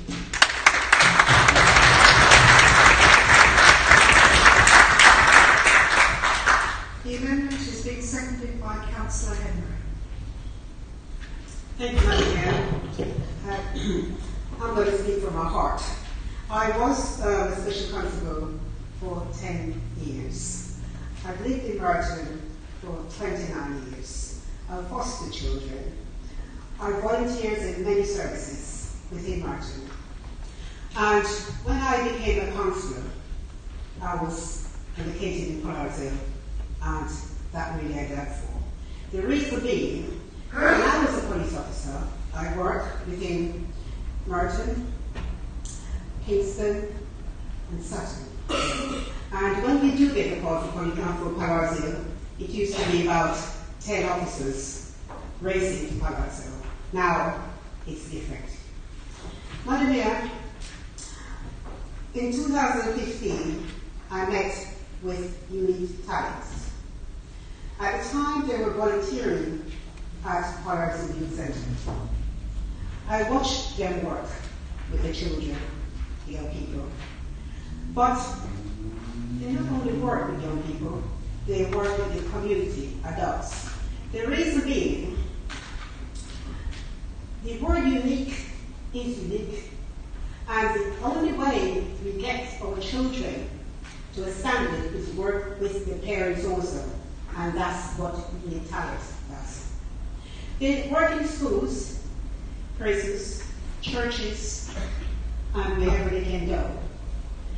They don't watch their time, they give free times. They work as community workers. They communicate with everyone they meet up with.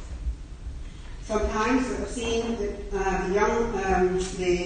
CEO of Unique Talent in the street talking to residents and people they meet, not only children but adults.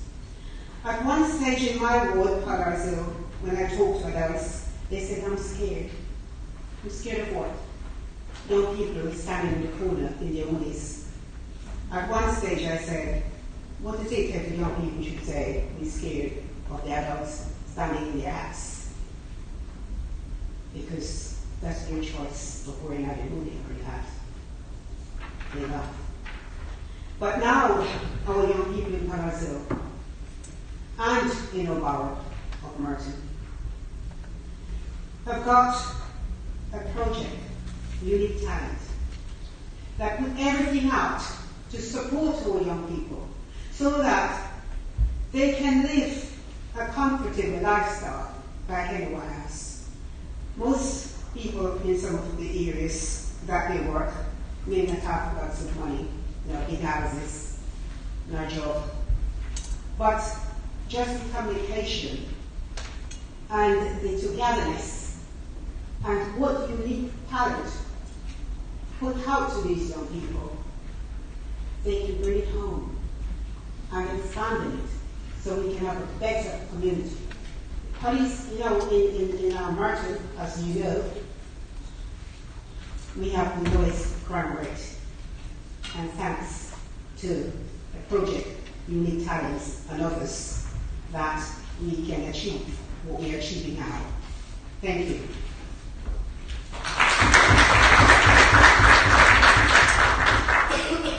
I have the following listed to speak. Councillor Bakari. As a founder of two mentoring charities, this really does affect me too. I'm listening from my heart too. I started these charities because I saw a lot of young kids feeling very disillusioned, very disconnected, and particularly from the BA community. We mentor children and young people who need that help. And being somebody who is involved with charity work, I can tell you it's actually pretty tough and difficult, so I really understand what Unique Talent are going through at the moment, and I really commend the fact that we're talking about them. I'm just a little bit saddened that we can't talk about what really help Unique Talent, and that's missing from the Tory motion, and that's funding. That's the basis of it. We need more funding to help these charities and youth clubs. And I met Unique Talent with Councillor Natasha Irons. It was a brilliant day, a really inspiring day. And we hit it off. We talked about our joint approaches of how we want to help young people.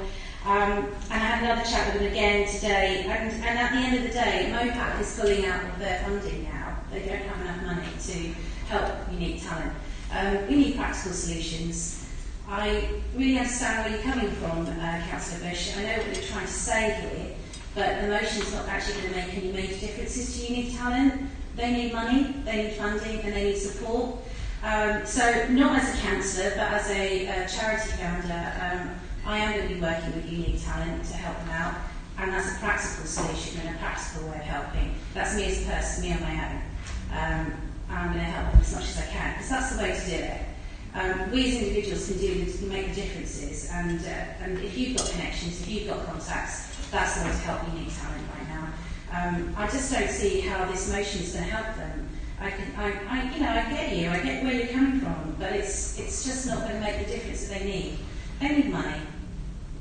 Bottom line, they need money, and youth clubs need money, and that's why I got involved in politics. I saw how children are being damaged, and the next generation are going to be damaged by the cuts that they are suffering from.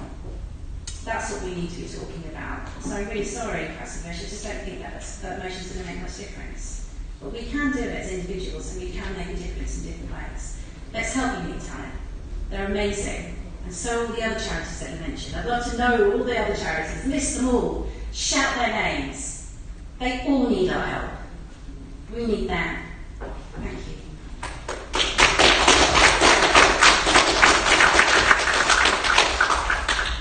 If there are no further speakers, Councillor Bush, do you wish to use your right of reply? Thank you, Madam Mayor. Can I start by echoing one of my colleagues' points and value the personal experiences by Councillor Irons? Madam Mayor, our motion still stands. I'm disappointed to see that Labour will not be supporting our motion, which is non-party political and a motion that brings communities together. We're merely asking for the contribution of Unique Talent and not just for them to discuss with Merton Council. And I hope everyone in the chamber tonight supports our motion. Thank you. I will now call for a vote on the amendment first. Can I have a show of hands in favour?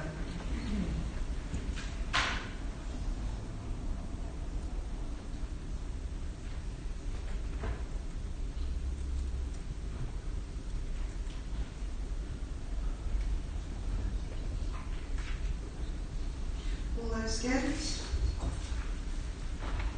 And those not voting?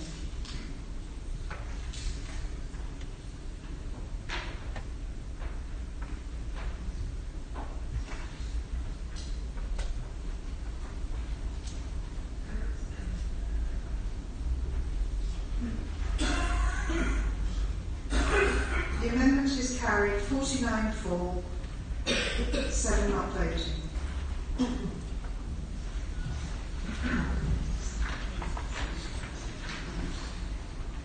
I now call for a vote on the substantive motion as amended. Can I have a show of hands in favour? 3.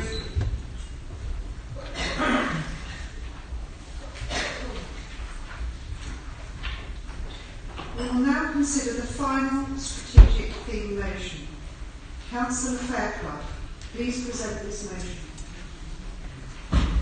Thank you, Madam Mayor. I'm very pleased to propose this motion. I'd like to start by congratulating Councillor Atwell on promotion as Cabinet Member for women and equality and to wish her the best of luck in this role. Madam Mayor, I was pleased to see the new cabinet role created. It's a fresh start, it's an opportunity for Merton to bring more of a focus onto equality issues. A lot of the work that a council can do to build a strong community is symbolic. It tells a story of acceptance and openness and provides opportunities for people to connect or talking points, a sense of belonging. And that's why the rainbow crossing on Broadway is important, it's why the Windrush events are important, for many other number of community events. It helps build a framework that allows people to openly live the lives they choose. But the council must also work behind the scenes to build trust, to make sure it gets things right, and that's the essence of our mission today. What we're seeking to do is actually to empower Councillor Atwar in her aim to see what's being done before working out what needs to be done, as she said. I'm sure councillors will agree, Madam Mayor, a local authority must act fairly in what we do, but real fairness doesn't mean treating the people exactly the same. That can be discriminatory too. We all have different needs, and different people need different support. Many of you will have heard the public sector equality duty, which is what this motion is about. Local authorities must have due regard for the need to eliminate discrimination, to advance equality of opportunities and foster good relations. Now, the way local authorities evidence this is through equality impact assessments, or as Merton calls them, equality assessments. Done correctly, they support the decision-making process. Officers continuously consider whether any routes will be impacted unfairly by a decision, and what, if anything, the council can do to stop that. It's quite simple, but it's important to get right. Compliance with the duty is not an afterthought. After a decision has been made, which I'll talk about more in a moment, but should be considered as a policy is being developed. It should be part of a policy's DNA. And although boxes must be ticked on Merton's equality assessment form, it's not a tick box exercise. Madam Mayor, the guidance for the officers on equality assessments on the council's intranet is from 2011, so it says. We see in the Labour Amendment that the web page is dated 2011. Well, that's not true. The web page is dated 2017, and it's actually, I've got a copy here, the equality analysis guidance is dated 2011. Now, that may be an admin error, and all this motion does is committed to reviewing the policy, but I'm sure the proposers of the amendment will be able to highlight the ways that the analysis has changed over the years to show you this is not the 2011 guidance. The law has changed since the Equality Act was passed. The administration's new focus on equality issues is an opportunity to refresh a process, to check it's not out of date. One of the key ways the law has changed, particularly important case against the Ealing Council, the court stressed the importance of carrying out an impact assessment before formulating policy. Now, my experience as a member of the Sustainable Communities Screening Panel on parking strategies rang alarm bells on this. It's difficult to get right. You have to have some semblance of a policy before you can consider who might be negatively affected. And whilst I was pleased to see that the quality assessment for parking had been revised and updated during the decision-making process, when I asked what community groups representing people with any protected characteristics had been directly consulted with, the answer was none. Now, I'm not sure that can be enough, Madam Mayor. The process is supposed to be an open, ongoing conversation that builds trust and learning. I really want to hear from the proposers of the amendment, which to me looks like a reckoning amendment, how they can object to this. It just feels like the administration needs to pass a motion of an opposition motion. This is really about a new start, looking at things, promoting the policy. That's what the new cabinet member role is for. So I hope we can move forward with that. Thank you.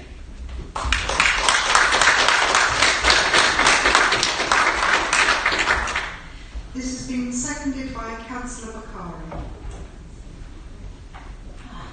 Thank you, Madam Mayor. We need to ensure that there is a strong sense that we are addressing inequalities in everything we do. It needs to be in the core of all policies and systems in Merton. And as I referred to in my other speech, it's just not enough just to say all the great things that we're doing and list them all. We need to also make sure that we have clear strategies and systems in place that help us address the inequalities in detail. And as any teacher will tell you, there's no point in doing something unless you review, adapt and improve. Reflecting and checking what we do is vital if we are to be truly eradicating inequalities in our system and policies. We can't just say that everything will be okay, because it might not. We must ensure that if we are to eliminate discrimination discrimination, we must have thorough assessments. There's no point hoping for change. You need to make change happen. And I hope that you will pass this excellent motion.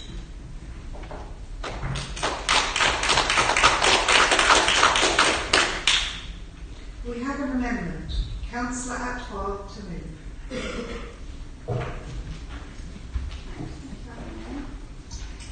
The quality impact assessments are a vital element in drawing up policy and setting the budget. To this end, the senior leadership team have regular meeting briefings and updates regarding quality impact, and I assure you its robustness is a key priority in my portfolio. Whilst we will always strive for better, I know that the current operational guidance is fit for purpose and it includes best practice. Ahead of the annual savings rounds, managers receive further detailed briefings as well as one-to-one coaching to support them through the process. I have requested that the slightly misleading information on the Council intranet is properly and regularly updated to more effectively show this annual review of the curtains. I can assure the Chamber that this review takes place every year in order to continually know best practice is being adhered to. The equality strategy includes the commitment to undertake equality analysis in our service planning process and is implemented through the introductions of all major policies and plans. I move the amendment. The amendment is being seconded by Councillor Allison. Thank you, Madam Mayor. And I just wanted to add to that I'm pleased to have this opportunity to point out that our quality assessment processes are reviewed regularly and annually.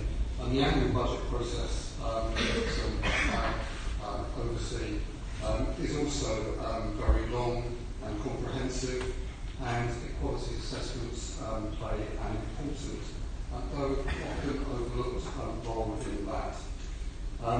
But the fact of the matter is that when you are providing services to people from vulnerable groups and your funding is cut and you need to make savings, you have to make savings. But it is important that we know and understand the impact that those savings will have. Now, we don't go into politics to make savings, but the fact is that thanks to the ideological dogma behind austerity, we are forced to. And let us not forget that it was the Lib Dems, roll your eyes if you like, Councillor Pecuniary, but it's the Lib Dems, your party, that are just as responsible for the austerity that is affecting the people of Merton who need our help, who need equality support, and it's your party that you're rolling your eyes and denying is responsible for. It's a disgrace that you will not acknowledge that. So it is key that we make these decisions that we don't want to make, but the decisions that we have to make in full knowledge. Can I also say that I am delighted that we now have a fully fledged cabinet member for equalities to keep an eye on this on a cross-cutting basis and to make sure that the savings we're forced to make are made correctly and in full knowledge of the facts. I'm also personally delighted that Councillor Atwell has been given this role. After watching this week's leadership debate, it's refreshing to see someone lacking in ego, noise and bluster, and instead full of intelligence and integrity getting a job in politics. I wish we could say that about the country right now. However, with that sidetrack out of the way, well, it's good that the Councillor has mentioned voting, because I noticed that their party came from first to third in the Canada by-elections. And that is a direct consequence of the approach that their party has been taking towards the country recently, and they should reflect about that, because austerity is killing them. It is killing them. And they need to be aware of that. And they need to be be aware that Labour Party in Merton has made great progress on equalities in spite of what this government is doing. It's a disgrace. But with that out of the way, it's important. Yes, we need to stress that our budget process has long been based around the principle that services for the most vulnerable should be cut the least. But we need to stay vigilant. And so it's good to have had this opportunity to highlight not only the work that we are already doing on equalities in budgeting and across all of the Council's work programme, and to stress that this approach is key to how we go forward. So I second the amendment. Can I remind you that speakers should be heard in silence, and please address your comments to the Mayor. I have the following listed to speak. Councillor Ormond. Thank you, Madam Mayor. I'm choosing to pass.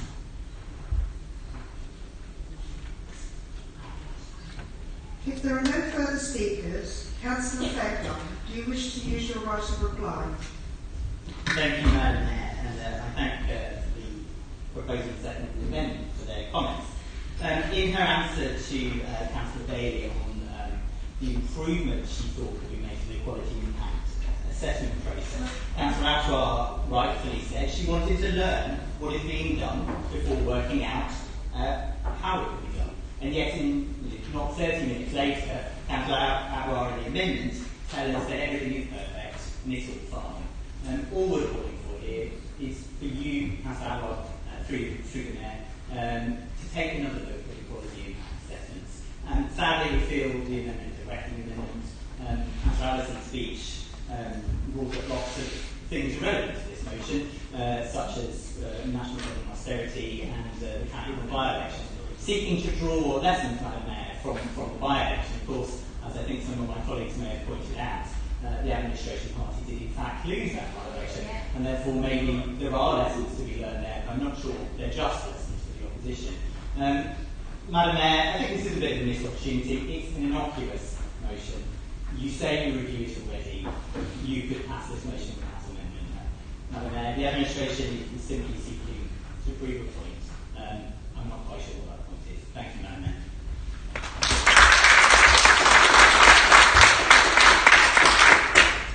I will now call for a vote on the amendment first. Can I have a show of hands in favour?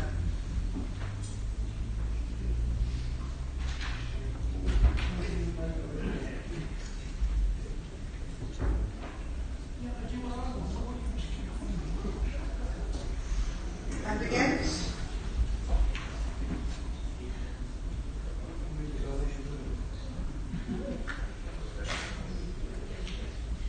And those not voting?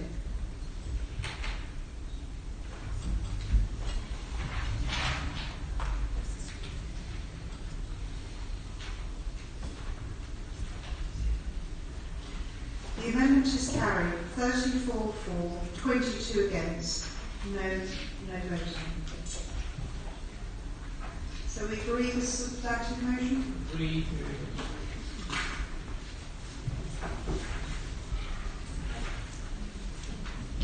Now the debate is finished, we'll move to a vote on the substantive report. Is the report agreed, or would you like a vote?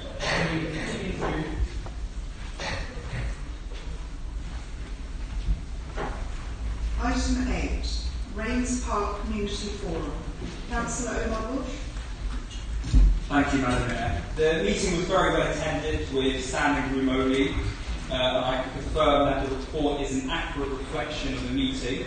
I'd like to personally thank Councillor Brunt, Councillor Draper and Councillor Welton for contributing in the discussions in the forum about the recent opening of Morley Park waste collection and the parking charge line. Thank you.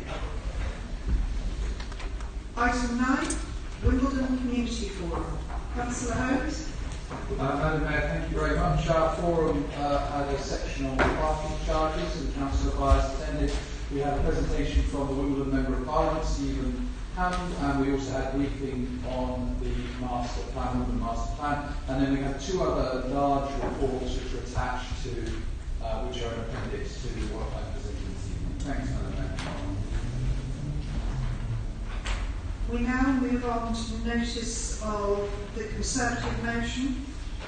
Councillor Holden, please make the motion. Thank you, Madam Mayor. Tonight I move a Conservative Group motion asking this Council to tell the Cabinet to abandon their ill-fated parking tax plans. Madam Mayor, it is apparent to members on this side that only the Conservatives are in favour of personal car ownership and freedom to choose which mode of transport to use and when, whereas the Labour administration seeks to impose a socialist system upon residents by forcing them out of their cars. That is indeed what the administration and the Labour Mayor are under the rights. And the Council's only metric for success of the new policy is declining number of permits issued. There are no measurable targets related to air quality or public health metrics, which is bizarre, given that was the apparent reason for this tax. So, could the Cabinet member now tell us, for example, what is a target reduction in nitrogen oxide emissions? What reduction in particulate there is of PM10 and PM2.5, and by when? And what increase in physical activity rates would this tax bring about? And what does success look like? And many others we could ask as well. That will do at the start of the fall. The parking tax is pure discrimination, affecting residents and areas for the most part don't vote Labour. There is no substantial evidence of doing this will improve public health across all of Merton or health air quality. Your policy discriminates against the elderly, disabled and families with young children. There are a large number of older residents living in London who rely on their carers and family visitors. Some still drive as well, and that helps them reduce their social isolation. These changes will make the lives of these residents much harder. Have you ever stopped to ask residents why they happen to have cars? I mean, I have, I've spoken to many people. For many, it's the transport and elderly relatives or children about, the longer journeys out of London, the trips to the shops where they can't get enough, they can't carry enough by hand, they need a car to take their things, and to get around large parts of the world which still has poor public transport. Most people in London already don't use their car to commute to work, so why are you then taxing these parked cars? Taxing parked cars doesn't make any sense. To make matters worse, this administration hasn't sought to lead the public, no nudging of behaviour. Instead, Labour decided this policy last December, and now blunt force cornering it onto the London residents. We encouraged thousands of people to respond to the Council's consultation. We spoke to lots of residents' associations across London, and we delivered nearly 10,000 letters into those CPZ areas to let people know about this. And over 1,000 people viewed my video, which basically asked the Council why are they doing this, and basically said that you should scrap it. Over 3,000 people then responded to your Council survey. An interesting comment was made at the March London Community Forum by the Cabinet member who was doing a presentation that day because the leader was hiding. And the comment was, this is a consultation, not a referendum. So that's quite telling. I mean, will this be the latest in a long line of council consultations which Labour ignores? Another sham, if you will. No wonder the residents are disillusioned with this council. Recently in Kingston, a similar policy was quietly dropped because the public were against it. Will you be brave and do likewise here? Live up to your party's slogan, for the many, not the few. Don't punish the many in Wimbledon. Madam Mayor, instead, why don't we listen to the public, quality experts, use genuine nudge theory, and seek to lead the public by consent? That is what this motion asks for. Madam Mayor, we cannot support this additional 1.6 million per year tax on the residents of Wimbledon and Mains Park. Therefore, we move this motion and ask colleagues to back it, especially Councillor Stringer and Councillor Attawar, whose wards will also be heavily affected by the OAC. Thank you very much.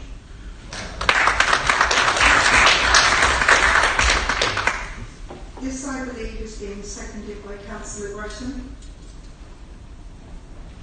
I reserve the right to speak about that. We have two amendments, and we will deal with them in the order they were submitted. Councillor Fairclough, please move your amendment. Thank you, Madam Mayor. This is a simple and I hope a friendly amendment to strengthen the Conservative motion. What we're seeking to do here is insert the evidence point and to make it clear why the current parking plan should be dropped and why alternatives should be looked at. we did feel that the motion on the agenda paper, the certain motion on the agenda paper, is worded in a way to make it more likely that the administration will reject it, or seek to amend it. And we think that's a little bit self-defeating. So what we're seeking to do is add what we think is the nub of the issue, what the evidence is, and whether this will work to improve air quality. Now, the logic of the administration's proposal is that it will deliver reduced car ownership and usage across the borough. That's the mechanism by which the proposals are supposed to lead to less air pollution. Now, the scrutiny panel that looked at these proposals in January asked for more evidence that this would work. And at the end of June, Madam Mayor, the plans came back. In scrutiny, we know that the administration didn't know how many cars people would give up, nor how many fewer car trips there might be, or the ratio between the two. In scrutiny, we saw the administration has worked really hard to find evidence of the link between parking charge increases and reduced car use. And in scrutiny, we were told that there was no specific evidence that increases in resident parking charges resulted in reduced car ownership. Madam Mayor, the Liberal Democrat Group wants a policy that will improve air quality, and so the evidence needs to be looked at. So we support the rethink as imagined by the motion. We support cross-party involvement, but we have to know why we think it should be redone. We have two reviews coming through the system, the diesel levy review and the emissions-based charges review. And that will really help the council understand how these things actually work, how they actually influence people, the nudge theory that Councillor Holden referred to. Ultimately, Madam Mayor, this has to be about the evidence. Thank you.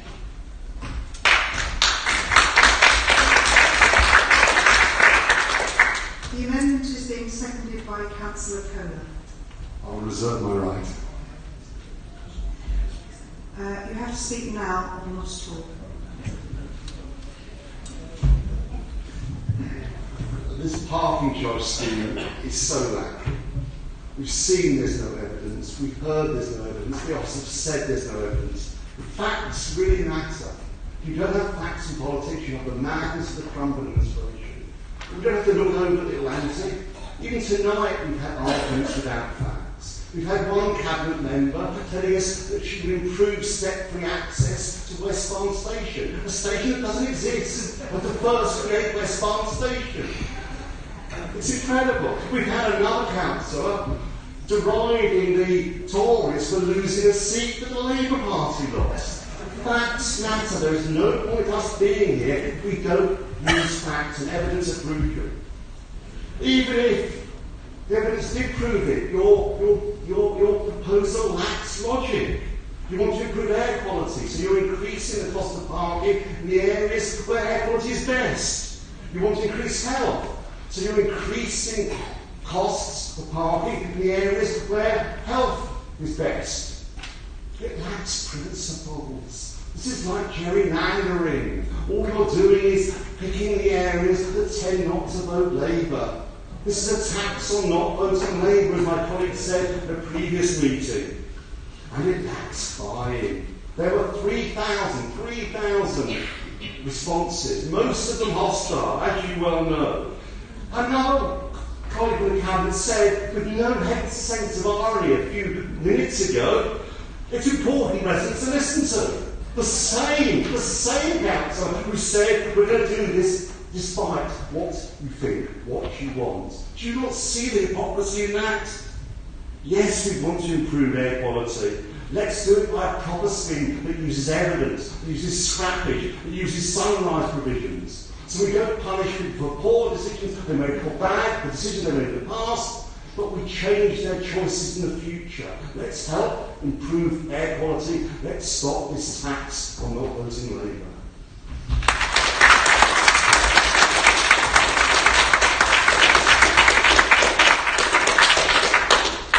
Councillor Britton, do you wish to speak now or after the second amendment?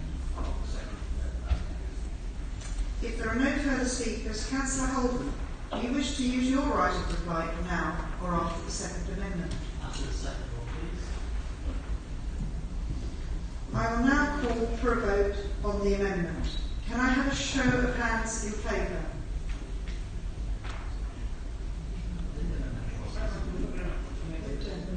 It's the Lib Dem amendment. We have not heard the other one.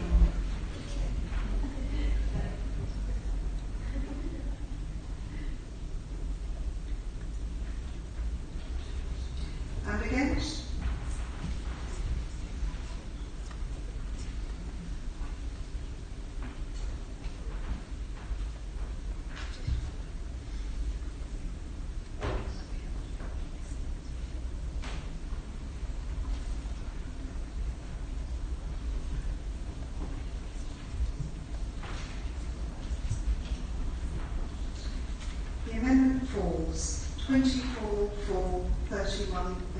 25 for, 31 against.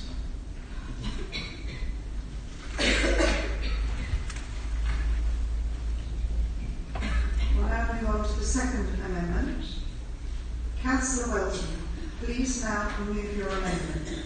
Thank you, Madam Mayor. I formally move the amendments. As a council, we have a responsibility to deliver cleaner local air at a time when the current situation has been described as a global public health emergency. In delivering a new air quality action plan that is ambitious in its terms and already demonstrates that we as an authority will use all powers available to us, not only to challenge and tackle this problem, but also to work towards delivering our legal responsibilities to protect the public. In doing this, we need to recognise that demand for parking and congestion cannot be a standalone issue. As a council, we have to create a stimulus to encourage less car use in the borough and build upon the work undertaken by the council. There are very few direct levers available to stimulate a change in driver behaviour, but I believe that the rationale behind youth parking charges is about giving people opportunity to make difficult choices, taking into account our approach to public health, air quality and sustainable transport. As a borough, it's imperative that we work towards more active and sustainable transport modes such as walking, cycling and public transport, but also considering the impact of vehicle emissions and congestion has on air quality and demand for curbside space, which form the backdrop of this policy. The environment is a key driver for health, with our new charging policies aiming to deliver reduced car ownership and usage across the borough, but encouraging more people to undertake alternative forms of active travel, but also, we hope, purchase fewer residence permits. We know that over 9,000 Londoners die of premature death through poor air quality. This issue has risen significantly in prominence and importance as shown by the cross-party climate change emergency motion later on tonight. Councils up and down the land are seeking new and bold solutions to what is a huge challenge. The Mayor of London, Civic, has rightfully placed growth, healthy people and places as the central theme of his adopted transport strategy. Merton Council supports this strategy, and in particular the adoption of healthy street indicators when designing public realm improvements to make London streets healthier places where people can be encouraged to choose walking and cycling as their choice of travel. As a borough, we continue to exceed targets, and it's the legal objective for local air pollution, including nitrogen dioxide. The government, local authorities and policymakers are being continuously challenged around delivering their responsibility to reduce pollution and are often criticised for lack of action. As a council, we need to be bold and radical. Yes, this strategy proposes tough solutions, but if we are to be serious about the crisis facing us, then the time for talking is over, and we now need to pursue steps to reduce car dependency. We should be prepared to take those difficult decisions and encourage a step change in behaviour. No one likes higher charges, but if we fail to take action now, we will be failing the next generation that comes after us. I believe that the policy is the right way forward for us as a council, and amongst some of the chief rhetoric tonight of the opposition, this council is prepared to tackle air pollution and level of emissions within Merton. I am always willing to work with the opposition, but it won't be at the sacrifice of residents living in this borough. They may not be prepared to take the necessary steps we are proposing, but we as an administration will. I ask Council tonight to support this reasoned Labour amendment and reject the opposition amendment. Thank you. The amendment has been seconded by Councillor Pritchard. Thank you, Madam Mayor. In light of Councillor Welton's clear explanation of the rationale behind the policy, I thought I'd turn my attention to the motion as presented and why it needed to be amended. I must confess I wasn't surprised to see that the Conservatives chose to say something on this policy. I knew they weren't fans of it. But I was slightly taken aback by the motion they actually went with. To explain, they may think it ill-advised and possibly even ill-fated, but I was somewhat surprised when they called it discriminatory, especially as they failed to define what the policy discriminates against. So I looked up the government definition of discrimination, and it was quite clear. This is what the government says on the matter. It is against the law to discriminate against anyone because of age, gender reassignment, being married in a civil partnership, being pregnant or maternity leave, disability, race including colour, nationality, ethnic or national origin, religion or belief, sex or sexual orientation. Many people in the room would have heard of the protected characteristics. The 2010 Equality Act is quite clear on this. But as I can't see how any of these protected characteristics are discriminated against, and much of tonight, much of the most serious conversations tonight, have been actually talking about real discrimination, I think in this instance their choice of word was indeed ill-advised or needed further clarification. As such, I feel it needed amending. The second point that caught my eye was their stated desire to establish a cross-party task group to look into this matter. As someone who sits on both the Sustainable Communities Committee and the Overview and Scrutiny Commission, I found this somewhat surprising. Because over the past few months, these two committees on which I sit, and of note, the signatories of the motion, Councillors Morden, Gretton and McLean also sit, have been deciding on which topics to do a cross-party task group, the very thing they're today asking for. And, Madam Mayor, never in one of the 4 meetings in which our work programme was discussed did any of these councillors suggest this policy as a topic for a cross-party task group. That, Councillor Merton.TV, is a matter of public record. This includes in the Sustainable Communities Committee, which the night before this motion was submitted, dedicated a meeting to this very topic, and also during the last of the 4 meetings, which took place over a week after this motion was submitted. Now, this is either a symptom of either confusion or duplicity. So, I'll assume the former. So, with this confusion in mind, I support the second part of this amendment, leaving scrutiny to the cross-party Sustainable Communities Committee where it belongs. Thank you very much. Councillor Gretton. Thank you very much, Madam Mayor. I think it will do Councillor Pritchard and his colleagues extremely well if I can remind them all, and everyone in this chamber, Madam Mayor, of the stated objectives of the Cabinet when they decided to embark on this long process to review the parking charges and wrap them up for the residents of Wimbledon. And what they said right at the very beginning, they had 2 very clear objectives, Madam Mayor. The first objective was stated very, very clearly to improve the health of the borough as a whole, the whole population. I don't know if they've forgotten that, Madam Mayor, but that was their number 1 sentence objective. It seems to bear little resemblance to where we've got to today. The second objective, Madam Mayor, was equally clear. So they wanted to improve the health inequalities and bring cleaner air to the residents of Mitcham and reduce the health inequalities between east and west. And that was the second very clear objective. Madam Mayor, over the last 12 months, I've got to know many of the excellent officers of this council. And what I know is they're absolutely professional, Madam Mayor, and they like to make proper, professional, evidence-based decisions backed up by data, Madam Mayor.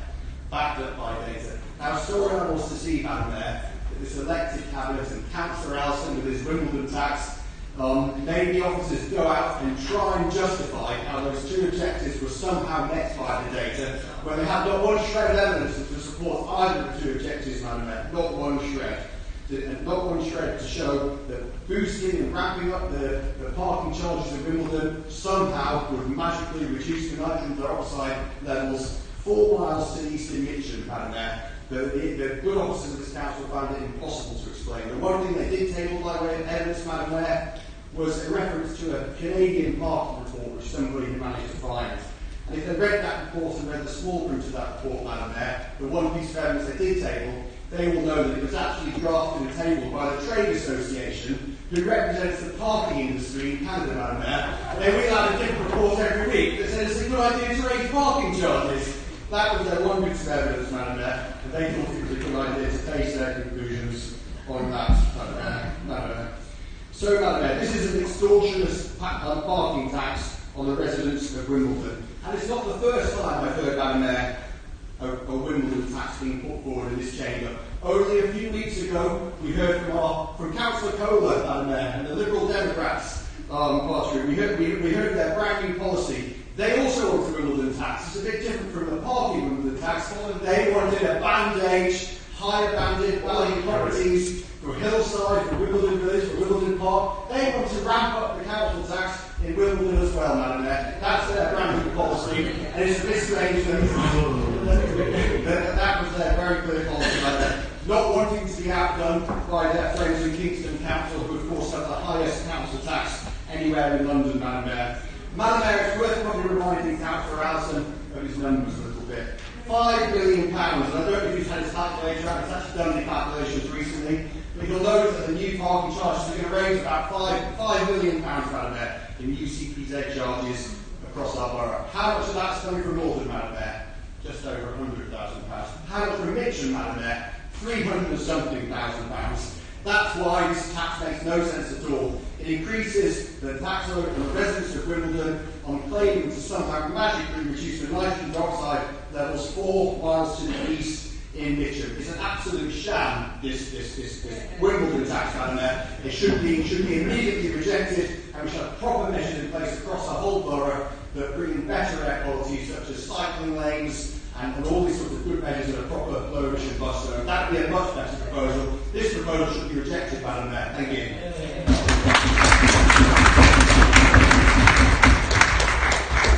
Councillor Harden? Yes, thank you, Madam Mayor.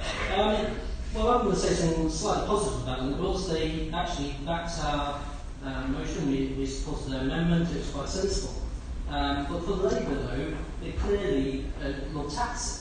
And I noticed that you mentioned you want to take bold and radical action, but it appears that bold and radical only applies to Wimbledon. I haven't seen anything which will actually be bold and radical in Mitcham, in Collins Wood, in large parts of Morden, nothing at all. So why can't you be radical in those areas as well, where we know that air quality in most of those roads is on average worse than in London? We know they have more polluting vehicles. We also know that vehicles get used a lot more and they have heavy traffic. You've done nothing to sort out the buses, which keep polluting, particularly outside stations like Morden. You've done nothing on the taxis that keep polluting. You've done no actual positive action other than keep finding new imaginative ways to tax London. It's not on, it's not fair, it's not right. That's Councillor Pritchard. He read out the protected characteristics. I think the first one he read out was age. And we had some questions at the beginning of the night which mentioned age and the elderly, in particular, being struggling. Those needing carers, those needing families to actually help get around, to help get to the hospital for visits, so prevent social isolation. It sounds like to me that the Council Pritchard wants the elderly to become more isolated, more unhealthy, and basically making their lives more of a misery. It's a tax on the elderly. So, get your facts right. In terms of cross-party task review, we would like to suggest various things. We get this one for tonight.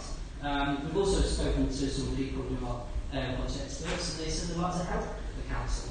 This is why we want to involve the public, not just a bunch of Labour councillors on the task group which they steer. We actually want to involve everybody. So therefore we are against your amendment and against your stupid tax. If there are no further speakers, I now call for a vote on the amendment. Can I have a show of hands in favour?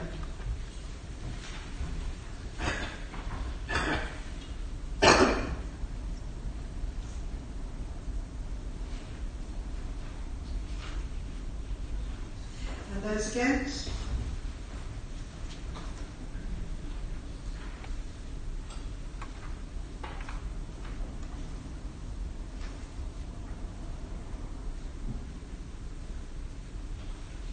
And those not voting?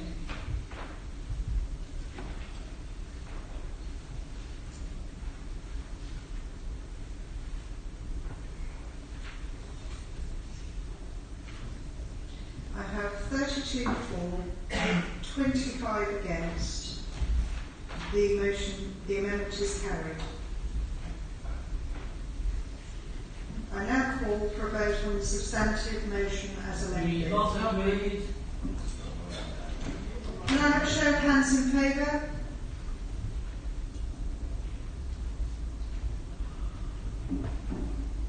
And against?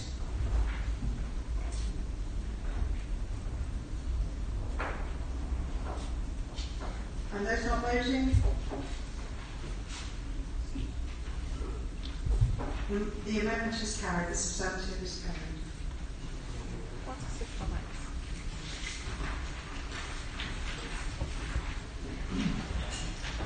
We now move on to the Liberal Democrat motion. Councillor Kohler, please move the motion. Madam Mayor, we don't need me to detail the sorry state this country is in. Following the last Tory PM's foolish ploy to hold a referendum, the current Tory MP's foolhardy decision to lay down impossible red lines, and the next Tory PM, whoever he is, refusing to rule out a no-deal Brexit. But lest we're again criticised as strange areas that shouldn't concern us as councillors, let me stress this motion is all about how our residents, our employees and our council will be severely damaged by a no-deal Brexit. From shortages of medicines to loss of jobs, the inevitable recession to the huge fall in our public finances, a no-deal Brexit will profoundly harm this borough. Thankfully, our officers are doing their best to mitigate the problems. And the London Council's recently commended Merton having a corporate officer task group leading on Brexit preparation. We received their most recent update at the November OSC. It was noted, almost as an aside, because it seemed so remote, that a no-deal scenario would be the most difficult in terms of contingency planning because of the uncertainty.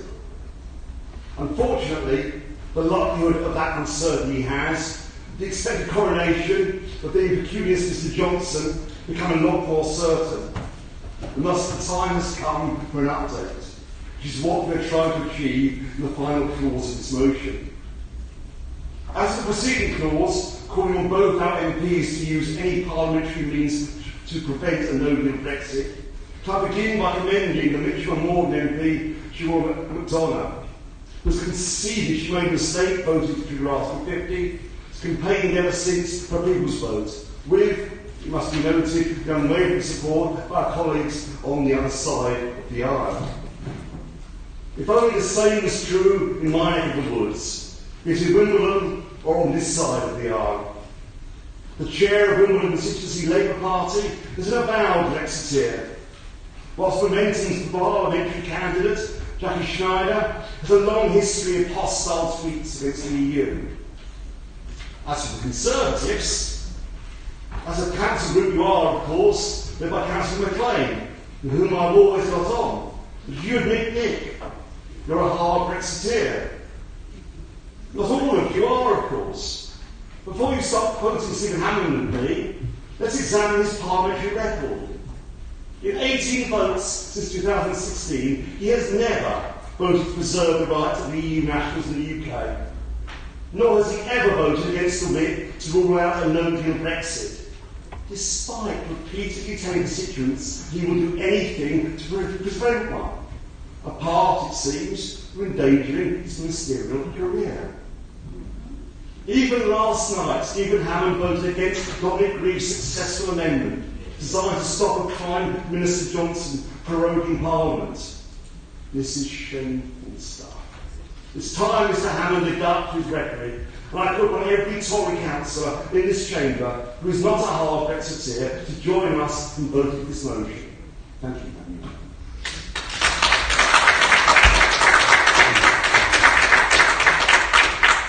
This I believe has been seconded by Councillor McGrath. I'd like to formally second and reserve my right to speak.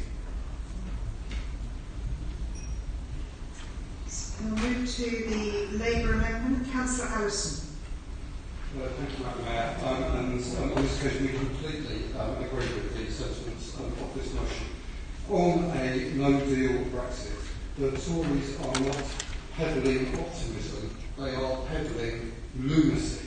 In fact, Madam Mayor, they are peddling towards a cliff edge, no doubt in a big red bus, hand-painted and made out of crates or God knows what, and with a big fat lie written on the side of it.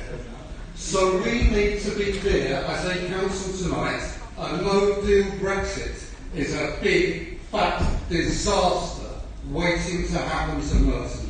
And we need the grown-ups in the Conservative Party to be honest about this. Unicorns do not exist. Indeed, The impact of even a planned Brexit is already being felt. Business decisions are being delayed, jobs are being threatened, hate crime is growing. People from Europe, including our own staff, are nervous, and so are we. However, I have to say, the impact on Merton and on the country of a no-deal Brexit will be even worse. So if we agree with the Lib Dems, we need to prepare, and yes, we are happy to come here in September with an update. But I have to say that it will not be possible to stand here and provide much reassurance. If Brexit goes ahead without a negotiated deal, it will not be a happy report. Councils will struggle to do their work. Many of us do not even believe it's possible for a negotiated deal to put jobs first. But no deal will be a catastrophe for jobs and a catastrophe for the country. And as a council, I'm pleased to say we've signed up for a people's vote on any deal. And we feel just as strongly about being able to vote against no deal. Madam Mayor, having said that, the only point on which we want to tone down the motion concerns the work of the task group. This is a working group of officers and analysts and advisors. They are doing great work, and so we are very keen not to force our officers into a position where their work is politicised. I've spoken before about my concerns about the state of British public life. I think bullying and intimidation is growing in our political culture, and I'm very anxious about this. Even in our great party, I accept there is a problem. And reading tonight's online activities, I think it's right to acknowledge from me that the level of abuse aimed at those fighting anti-Semitism in our party is unacceptable. But today is also the day that one of Britain's finest public servants has been done over by appalling rogues on both sides of the Atlantic. Even though he was doing important private work, some terrible people made that public.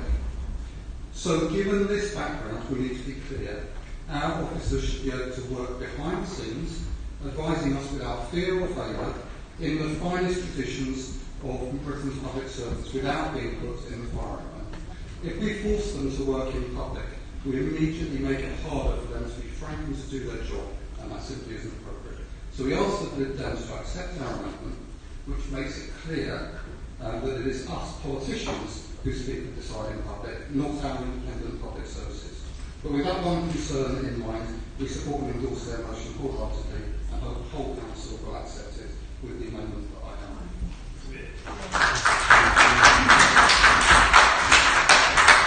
The amendment has been seconded by Councillor Watt.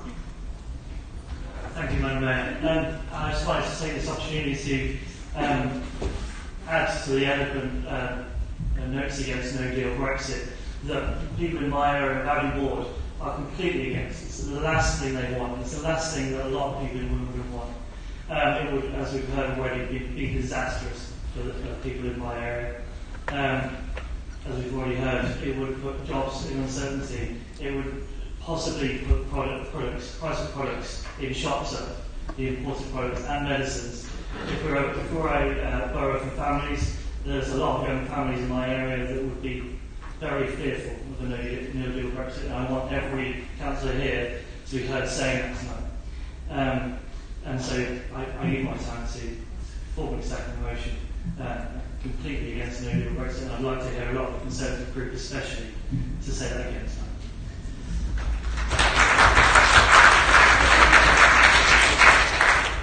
I have the following listed to speak. Councillor McLean. Madam Mayor, it is well known how I voted in the referendum, and I am proud of that. But across my group and indeed this chamber, there is a wide spectrum of views, many very different to my own, and many the same, all held with equal pride that we voted the right way. No debate here tonight will alter the result or the outcome, but what it will do is take up the time better used to improve people's lives in ways we can influence and can help. Madam Mayor, we meet only a handful of times a year, And tonight, we are considering gang violence and knife crime, which blight our community. But we as councillors can make a difference, as can our schools and our community organisations. We are debating parking charges, which have an impact on our local businesses and local economy. And there are many other examples of need in our borough, which we will not get to tonight. So we as a group will not be debating this motion after the statement. We will not be voting. We will not waste our precious time where we should be debating what we can influence. And we will certainly not be supporting the Liberal Democrats and their political games and disingenuous claims to be a non-party of politics.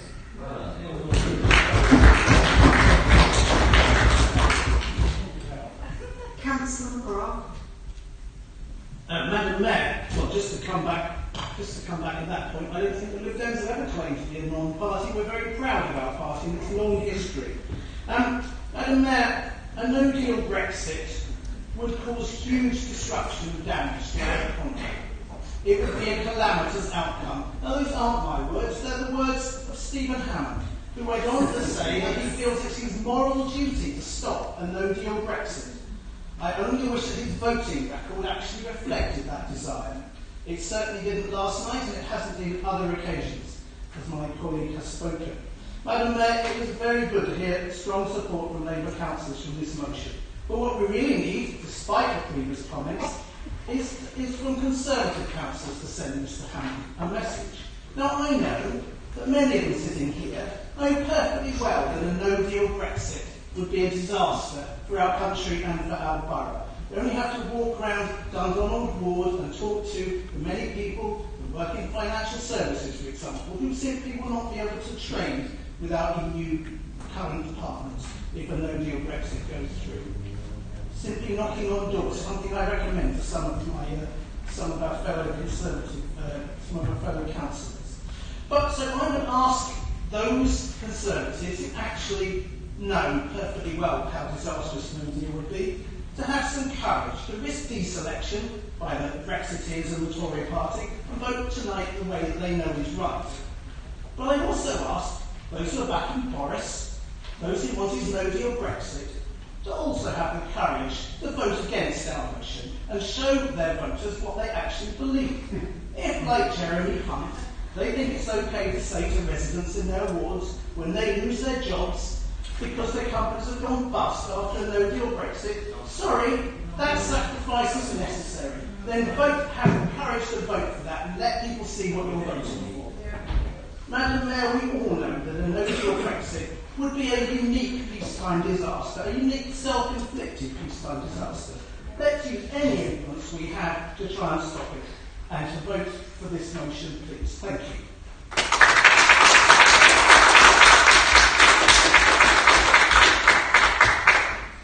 If there are no further speakers, Councillor Kohler, do you wish to use your right to reply? Just briefly, Madam Mayor.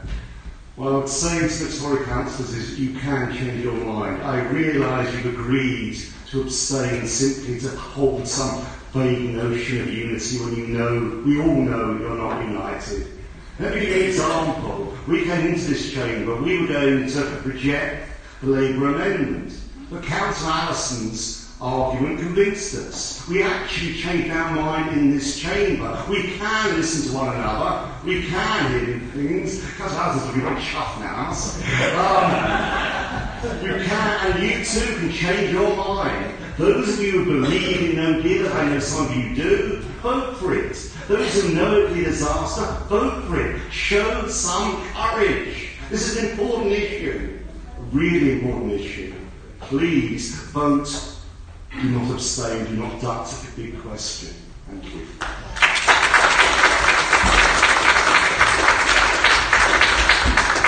I now call for a vote on the amendment first. Can I have a show of hands in favour?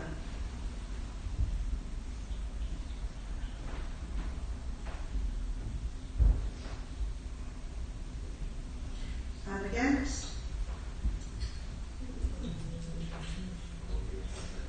And those not voting?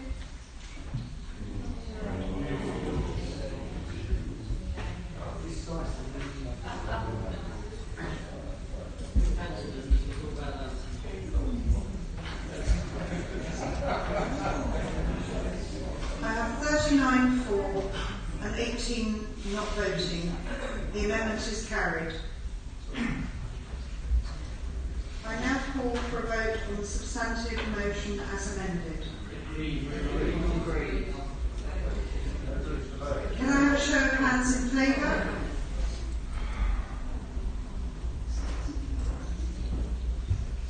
And all those against? And those not voting? The motion as amended is carried. I'd like to invite Paul Evans to say a few words. Councillors, with an eye on the clock, the guillotine falls at 10:15. If all items of business haven't been considered and disposed of at that time, we would proceed to vote on each item without debate. Council does have the option of extending the meeting for perhaps 20 minutes. Does anyone wish to propose a motion to extend?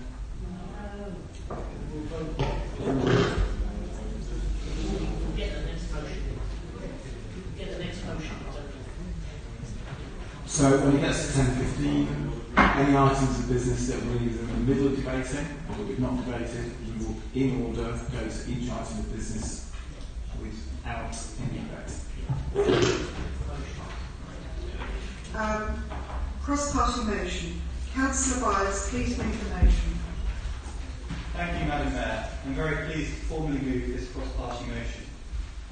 Madam Mayor, no one can be in any doubt about the very real and existential threat that climate change poses for our planet, nor of the severity of the problem.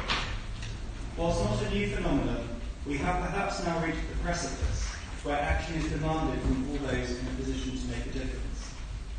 That this motion has cross-party support and was signed by the 4 group leaders is testament to the willingness of this Council to act collectively and play its part. The question, therefore, is not whether to act, but how to do so. Madam Mayor, this motion, in and of itself, will not reduce our emissions. It is a declaration of intent, and it demonstrates a willingness to lead, but it is only the starting point. The motion provides a framework on which a subsequent action plan will be developed, and it is that action plan that will map the way forward towards carbon neutrality. The targets proposed have rightly been challenged by some, who ask whether they adequately reflect the severity of the problem. That is a legitimate challenge, Madam Mayor, and I would expect that process to continue throughout the development of the action plan. To my mind, however, the targets proposed achieve the right balance between ambition and pragmatism, ensuring that the motion, while still challenging, is meaningful.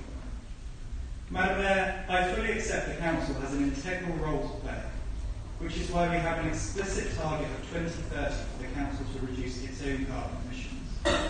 This is an extremely challenging target in itself, requiring us to look at in-house services, outsourced services, investments, buildings and transport. I also accept the Council has a pivotal role in collaborating with businesses, housing associations, community groups and residents to coordinate the wider work to reduce emissions across the borough. But Madam Mayor, we do need to be realistic about the extent of the Council's control and influence over these emissions, and passing a motion that commits us to a target does not make that target any more achievable. Because the scale of the challenge, Madam Mayor, is almost unprecedented. Nearly 98% of emissions in the borough comes from the buildings we live and work in, of which the Council controls less than 1%, and the vehicles that we drive. It is estimated that transforming our homes and energy supplies and changing the way we travel will collectively cost the borough between £40 million and £70 million per year, every year to 2050, a cumulative cost of £2.2 billion. Madam Mayor, the 2050 date for borough-wide carbon neutrality represents, if colleagues will forgive the phrase, the backstop. As the motion makes clear, we would hope to achieve this significantly sooner, but doing so will require a concerted effort not only of the Council and of all those who live and work in the borough, but of the government through legislation and capital investment. Madam Mayor, can I finish by thanking the officers for the work that has gone into getting us to this point already, notably Katie Halter, Dominic Kell and Tara Butler, And can I thank everyone in the borough who has contributed their time, energy and expertise in developing the petition that I will be submitting at the end of this meeting and sharing their knowledge and enthusiasm with me. I'd like to particularly thank Vicar Maslin, and I look forward to working closely with her and others in the coming months. Madam Mayor, this is only the start of this process, but if we collectively commit ourselves this evening to tackling climate change, it will demonstrate the leadership that the Council needs to show in order to fulfil the ambitions set out in the motion. I formally move.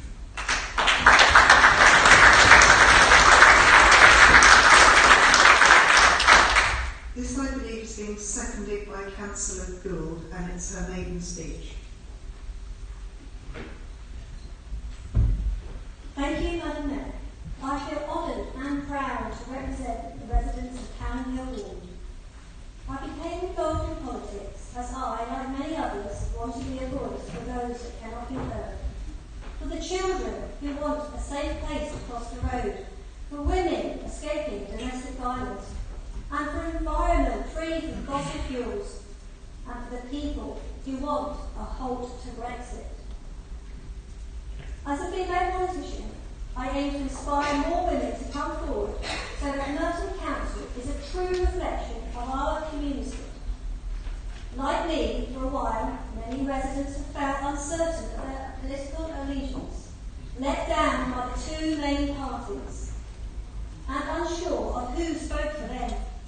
But over 1,000 residents made their choice in the Cannon Hill by-election on the 20th of June to identify with the Liberal Democrats, who want to remain in Europe, who will not agree to a no-deal Brexit and support their people's vote, a party that does not support the Heathrow expansion and recognises a climate emergency.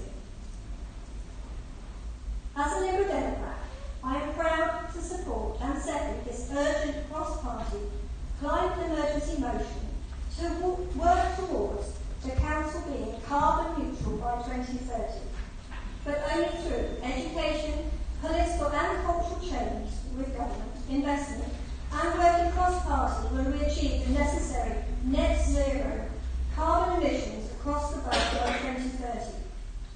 These changes do not all have to cost the earth. For example, stop food wastage, reduce meat and dairy consumption, ensure our buildings are energy efficient, walk and cycle whenever possible. These measures will all help to reduce emissions. Morden Park, with its beautiful flower meadow, cherry wood and Cannon Hill Common, must remain protected, even the scrubby bits, as all green spaces act as a natural carbon sink. The natural environment is a vital habitat for wildlife and good for our own mental well-being too. Some years ago, Council Leader Alan Rittis knocked on my door and asked if I had any issues with the Council. And I did. I can remember asking you, how do you become a councillor? And, well, now I know.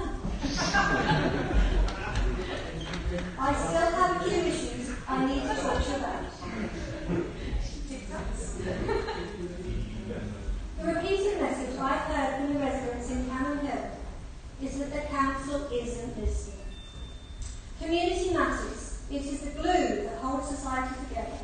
We need less of a business-like approach and instead a compassionate, people-based one, with empathy and understanding to build and support community, old and young, to protect and maintain the community facilities, play areas, football pitches and tennis courts, keeping them free so opportunities are there for all to access. Merton Bowls Club and Endeavour Club have no funding from the Council but remain open and provide a vital service in our ward and deserve recognition for their efforts. I am committed to working hard for my residents so they have a healthier, cleaner and safer place to live, work and play. By working together, we really will have a fresh start for Cannon Hill. Thank you.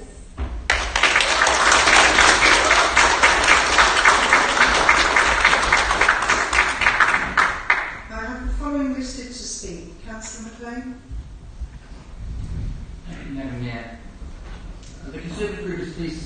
transmission. Climate change risks undermining our ability to deliver the sustainable growth that people need and demand.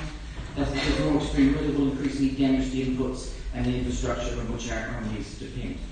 But while the Conservative group supports this motion for the reasons I've just stated, what this very challenge really needs is leadership with the energy and conviction to deliver. We already have agreed strategies, but they have either not been delivered at all or the vigor that is required, as can be seen by the Labour administration's record. A huge delay in deploying air quality measures, including anti-idling, the electric vehicle charging points rollout that has behind many other London boroughs. In February, the Council agreed to introduce low emission bus zones, but we've yet to see any evidence of work carried out so far. Other councils, including Wandsworth, are far ahead with clean air measures. Now, Madam Mayor, let's look at the Conservative government's actions and initiatives that they have taken. The first major economy to commit to net 0% emissions by 2050, ban plastic straws, stirrers and cotton buds. A commitment to a £10 million fund to plant 130,000 trees, the longest single period without the use of coal since the Industrial Revolution. Renewable capacity quadrupled since 2010. Between 2010 and 2017, greenhouse emissions reduced by 23%. In 2018, nearly 50% of electricity came from low carbon sources. CO2 emissions have fallen for 6 years in a row. £61 million to prevent waste entering oceans, doubled the support for recycling in poorest countries, and since 2010, the UK has been the most successful economy at reducing CO2 emissions, beating Italy, France, Germany, USA, and the EU 27 average. Now, that is a record of action. Madam Mayor, plans are required, but then they must be delivered. Can we be confident that the administration will be any more successful in implementing the targets to be set out in the proposed new action plan set for consideration in early 2020? For the sake of the planet and future generations, we must commit to do so and not retreat from responsibility.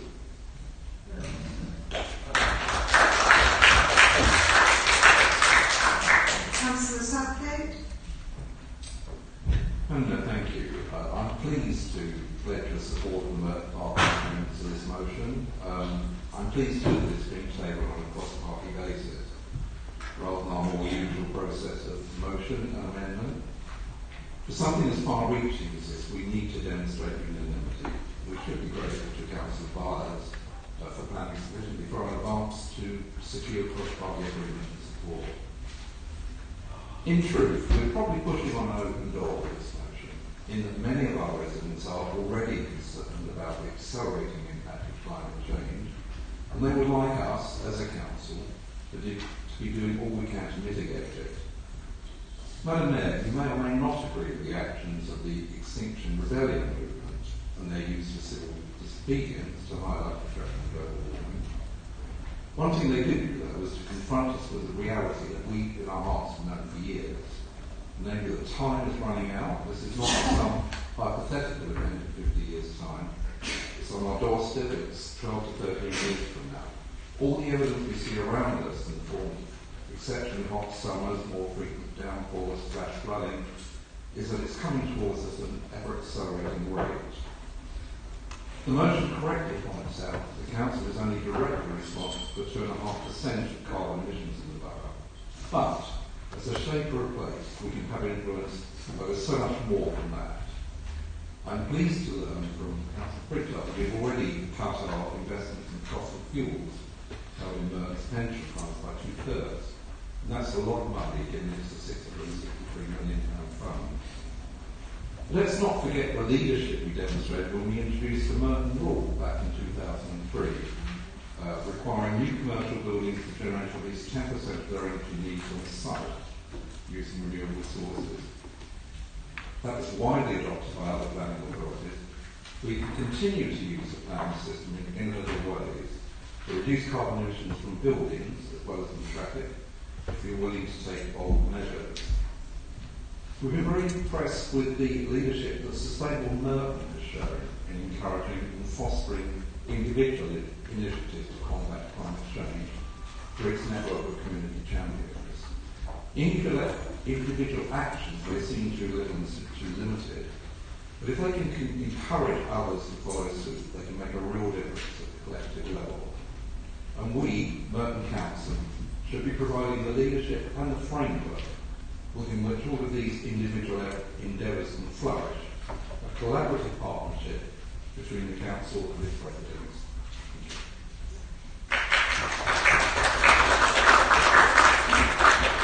Councillor Quillian.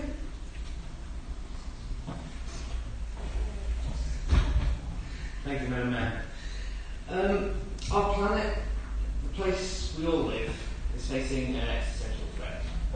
Not from a stray meteor, a rogue nuclear state, or some nightmare creature from the upside down, but from us. The threat comes from all of us, and what we are doing day in and day out to the place that we all live. When I saw the start of the Extinction Rebellion and the actions of those school children who led the climate strike earlier this year, it reminded me of me and some of my friends some 20 years ago. We were listening to them, looking out at politicians often doing too little, much too slowly, to protect our planet and prevent catastrophic climate change. Then as now, the same people who criticise young people for not being interested in politics or not being engaged, when those same young people stand up for themselves and demand action, are the first to say you're not doing it right or for the wrong reasons, or you should be in school in any case. But those are just excuses. Our young people today are right, as me and my friends were all those years ago. We must act, and we must act now. So today, I feel privileged and no small responsibility in being one of the people who, together with you all, can help make a small difference to the future of our planet. This motion sets out the nature and scale of the challenge we face, and some concrete actions to help us do what we can to overcome it. I'm really pleased that an action plan will be in place over the next year, and that commitments made in this motion will mean we'll be keeping track of carbon emissions from council contractors for the first time. But the government must do more, too, both here and internationally. In part thanks to Lib Dems government. On renewables in May, in part thanks to Lib Dems successes in government on renewables. In May we went for a full week using no power whatsoever generated by coal. But since 2015, too often it's been one step forward and two steps back. Onshore wind blocks, the Green Investment Bank sold off, and a new runway at Heathrow approved against the wishes of the community and the needs of our environment. The best scientists in the world have been telling us for decades that our activities are changing the climate. The next generation are crying out for action. We know that climate change poses immediate risks. We should act like it. And I'm pleased that today at least we are. Thank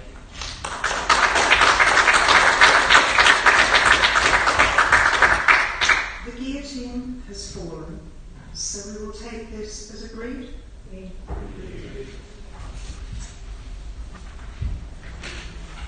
Review of proportionality and changes to committee membership.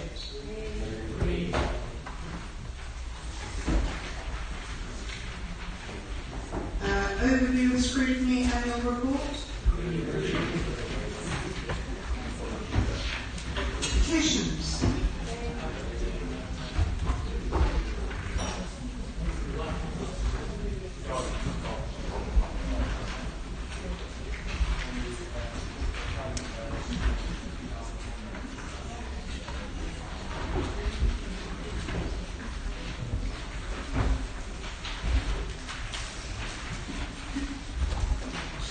Now we have the urgent item, recruitment of Assistant Director, Governance and Monitoring Officer.